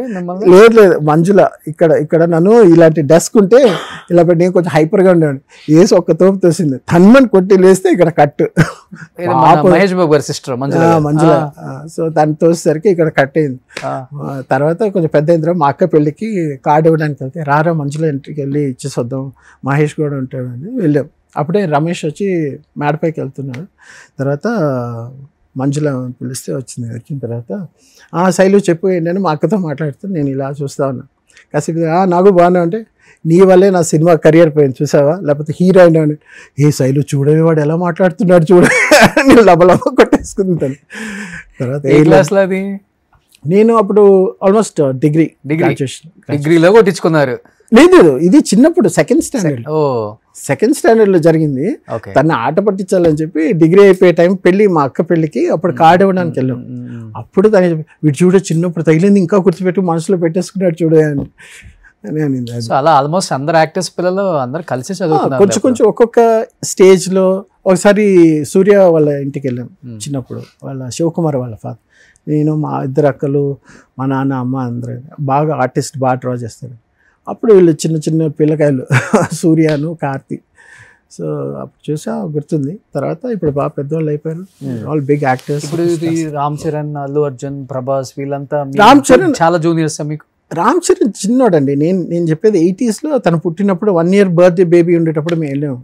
అప్పుడు యాక్చువల్లీ ఆ బర్త్డేకి నేను కూడా వెళ్ళలేదు, డ్రెస్ సరిగ్గా లేదని చెప్పి మీరు వెళ్ళండి అంటే మా అమ్మ నాన్న మా ఇద్దరు అక్కలు వెళ్ళారు. నువ్వు రావారా అంటే లేదన్న నేను రాను, ఆడడానికి వెళ్ళిపోయాను. అప్పుడు చోళా షెరటన్లో తన బర్త్డే సెలబ్రేట్ చేస్తున్నారని చిరంజీవి గారు అందరినీ పిలిచారు. అప్పుడు మా నాన్న అందరూ వెళ్ళారు. అలాగే నాకు ఏంటంటే ఆ కార్డు, గ్రీటింగ్ కార్డులో తన రామ్ చరణ్ ఫోటో, చిన్న బేబీ, 1 year బేబీ తను. సో అది గుర్తుంది రామ్ చరణ్. మా నాన్న నాకు, చిరంజీవి గారు, పవన్ కళ్యాణ్కి బొమ్మలు తెచ్చారు లవ్ ఇన్ సింగపూర్ తర్వాత. అదొక మెమరీ. నాకు కొన్ని బొమ్మలు, గన్స్, కార్స్, అవన్నీ, బాలు, బట్టలు అవన్నీ. చిరంజీవి గారు ఏమో అప్పుడు పవన్ కళ్యాణ్ వాళ్ళ ఫ్యామిలీ వాళ్ళకంతా, ఆంటీ సురేఖ ఆంటీ వాళ్ళకందరికీ అప్పుడు తెచ్చారు. సో వీ రిమెంబర్ ఆ పాత రోజులు ఎలా ఉండే. మా పెద్దక్క పెళ్ళికి ఆవిడ సురేఖ ఆంటీ వచ్చారు. తర్వాత అలాగా కొన్ని ఫేసెస్లో కొంతమంది మన జీవితాల్లో వస్తారు, వెళ్తూ ఉంటారు. So it's all part and parcel. ఇంకొకటి ఏంటంటే ఇండస్ట్రీలో స్టార్డమ్ ఉంటేనేమో అదొక వాల్యూ. ఇప్పుడు మా నాన్నకి స్టార్డమ్ ఉండేటప్పుడు పెద్ద హీరోస్, పెద్ద హీరోయిన్స్ నేను ఉండేటప్పుడు పక్కన వచ్చి పొగిడేసి, బుగ్గలు గిల్లేసి, ఎత్తుకొని ఆడించి పాడించి, దా కూర్చోరా నువ్వు నా పక్కన ఉండు, అది ఇదే అంటారు. ఇప్పుడు అదన్నీ లేనప్పుడు అదే మనిషి ఇప్పుడు కొన్నేళ్ల తర్వాత కలిసాం, కొంతమంది చూస్తాం కదా, చూసిన తర్వాత అదే మనిషి ఓకే అంటారు. yes of course industry that is common. అది మనం జీర్ణించుకోవాలి. సక్సెస్ మాట్లాడిద్దండి. ఇప్పుడు చూడండి, ఇండస్ట్రీలో మీరు ఒక పెద్ద స్టార్ హీరో చనిపోతే ఆ ఇంట్లో ఆయన తర్వాత ఆయన కొడుకు స్టార్ హీరో అయ్యి ఉంటేనేమో ఇండస్ట్రీ మొత్తం కదిలి వస్తుంది.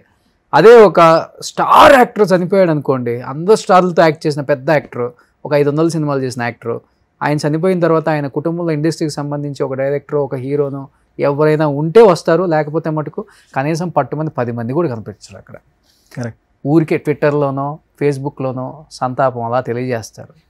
చాలా బాధగా ఉంది, మనసు కలిచివేసింది, తట్టుకోలేకపోతున్నాను. ఇండస్ట్రీ ఒక ఆనిముత్యాన్ని కోల్పోయింది. ఏం కోల్పోయిందని చెప్పి లేపు అక్కడ దాకా వెళ్ళి చూసి రాలేవు అంటే తప్పుగా అంటలేదు, ఇది జరుగుతుంది సొసైటీలో. ఇండస్ట్రీలో ఎక్కువ కనిపిస్తుంది బయట వాళ్ళకి. కనీసం చనిపోతే పట్టమని 10 మంది రాలేదు, ఏం మనుషులు మీరు అని వాళ్ళు మాట్లాడుకుంటున్నప్పుడు మనం వింటాం కాబట్టి జస్ట్ వ్యక్తపరుస్తున్నాను అంతే. అదే ఇప్పుడు చిరంజీవి గారు రావాల్సిన అవసరం లేదు, ఆయన వచ్చారు.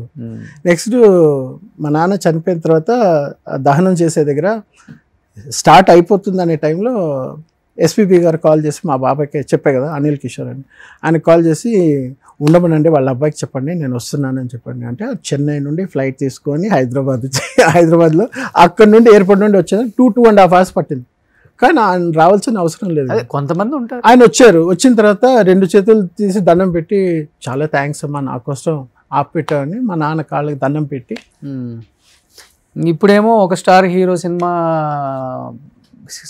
బాగా హిట్ అయితే ఇంకొక స్టార్ హీరో తట్టుకోలేని పరిస్థితులలో ఆ స్టార్ హీరోని ఎట్లా అనగదొక్కాలి, ఎట్లా ట్రోల్స్ చేయించాలి మా వాళ్ళ ఫ్యాన్స్తో అనేది ఇప్పుడు ఇదొక ట్రెండ్, కొత్త ట్రెండ్. సో నడుస్తూనే ఉంటుందండి ఇండస్ట్రీ అంటే. Common, it's quite common. Pan India pan వాళ్ళు వచ్చిన తర్వాత నేను నాకన్నా గొప్ప వాళ్ళు లేడు అనేది ఇంకా ఎక్కువైపోయింది హీరోస్ లో.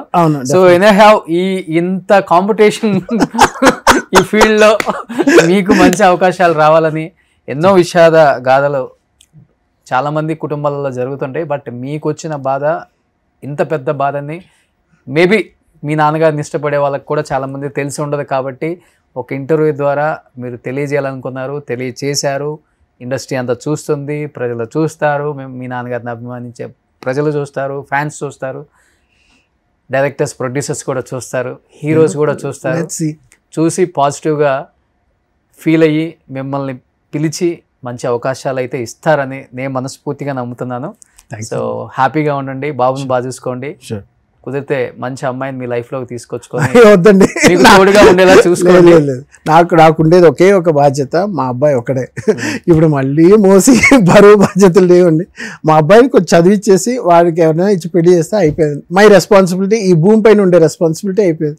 ఇంకా నా పర్సనల్ ఇంట్రెస్ట్ కొద్దీ ఏదో మనం చదివేమో పీకేమో ఇంత నాలెడ్జ్ ఉంది అది 10 మందికి పంచాలనే ఒక దూల లేకపోతే ఒక ఏదైనా ఆశ ఉంటే అది తీసుకోవడం తప్ప ఇంకేం లేదు నాకు. ఈ ప్రపంచం భూమి పైన బతకడానికి ఒక్క కారణం లేదు. ఇంకా మా అబ్బాయి ఒక్కడే ఉన్నాడు నా ప్రపంచం. అది మా ఫ్రెండ్స్ హెల్ప్ చేశారు. వాళ్ళకి ఆర్థికంగా ఓకేనండి, ఓకే నడుస్తుంది. ఆర్థిక ఇబ్బంది అని మాట్లాడడం స్టార్ట్ చేస్తే అది మహాసముద్రం, దేనికి ఆగదు అది. బట్ ఏది ఉన్నా వెళ్తా ఉండాలి. You should go with the flow. ఇది ఉంది ఇది లేదని ఒకసారి కంప్లైనింగ్ మోడ్కి వెళ్తే ప్రతిదీ కంప్లైనింగ్ అయిపోతుంది. ఉన్నా లేకపోయినా ఎలా బతుకుతున్నావు, ఏదే హెల్ప్ ఇస్తున్నా, పని చేసుకోవాలి, బతకాలి, అంతే. అదే మోటివ్. సో ఎనీహౌ అది దేవుడు మీకు నిజంగా ఎక్కువ ధైర్యాన్ని ఇవ్వాలని మనస్ఫూర్తిగా కోరుకుంటున్నానండి. So thank you so much Nagi గారు. సారీ అందరూ ఏమని పిలుస్తారు? నాగి అని పిలుస్తారు. చెన్నైలో అందరూ ఫ్రెండ్స్ అందరూ నాగి అని పిలుస్తారు. ఇక్కడైతే కొంతమంది నా పేరు నాగేంద్ర కుమార్. నేను సినిమాలో వైభవ్ రంగనాథ్ అని పెట్టుకున్నా. సో ఆ రంగనాథ్ పెట్టుకుంటే మా నాన్న పేరు మళ్ళీ గుర్తు చేసుకున్నట్టు ఉంటుంది. ఆయన సినిమాలు పాటలు ఇంటర్వ్యూస్ చేస్తే అక్కడ ఎక్కడో ఒక దగ్గర మా నాన్న ఫోటో వస్తుంది. చూసిన తర్వాత కొంచెం బాగుంటుంది. నెక్స్ట్ ఇప్పుడు 2-3 కూడా అడిగారు మా అబ్బాయిని, మీ అబ్బాయిని లాంచ్ నన్ను చేయమంటారంటే ఐ ఫెల్ట్ వెరీ హ్యాపీ. ఎందుకంటే మనోడు అంటే ఒక మంచి లాంచింగ్ ప్యాడ్ ఉంటుంది కదా. సో ఇది పర్వాలేదు, నాకు నా ఆఫర్స్ వాడికే వస్తున్నాయి. సో నాగేంద్ర కుమార్ అలియాస్ వైభవ్ రంగనాథ్ గారు. So wish you good luck అండి. థ్యాంక్స్ అండి, థ్యాంక్ యూ సో మచ్. మంచి సినిమాలు చేయాలి. షూర్. సో డెఫినెట్ గా మిమ్మల్ని మంచి సినిమాల్లో చూస్తామని నేను నమ్ముతున్నాను. నాన్నగారు చేసిన ప్రతి స్టార్ హీరో ఇప్పటికీ స్టార్ లాగే ఉన్నారు కాబట్టి ఆ స్టార్లతో కూడా మీరు వర్క్ చేయాలి. థ్యాంక్స్ అండి, థ్యాంక్ యూ అండి. Thank you so much. Suman టీవీలో మీ పర్సనల్ అండ్ బిజినెస్ ప్రమోషన్స్ కోసం కింది నెంబర్కి కాంటాక్ట్ చేయండి.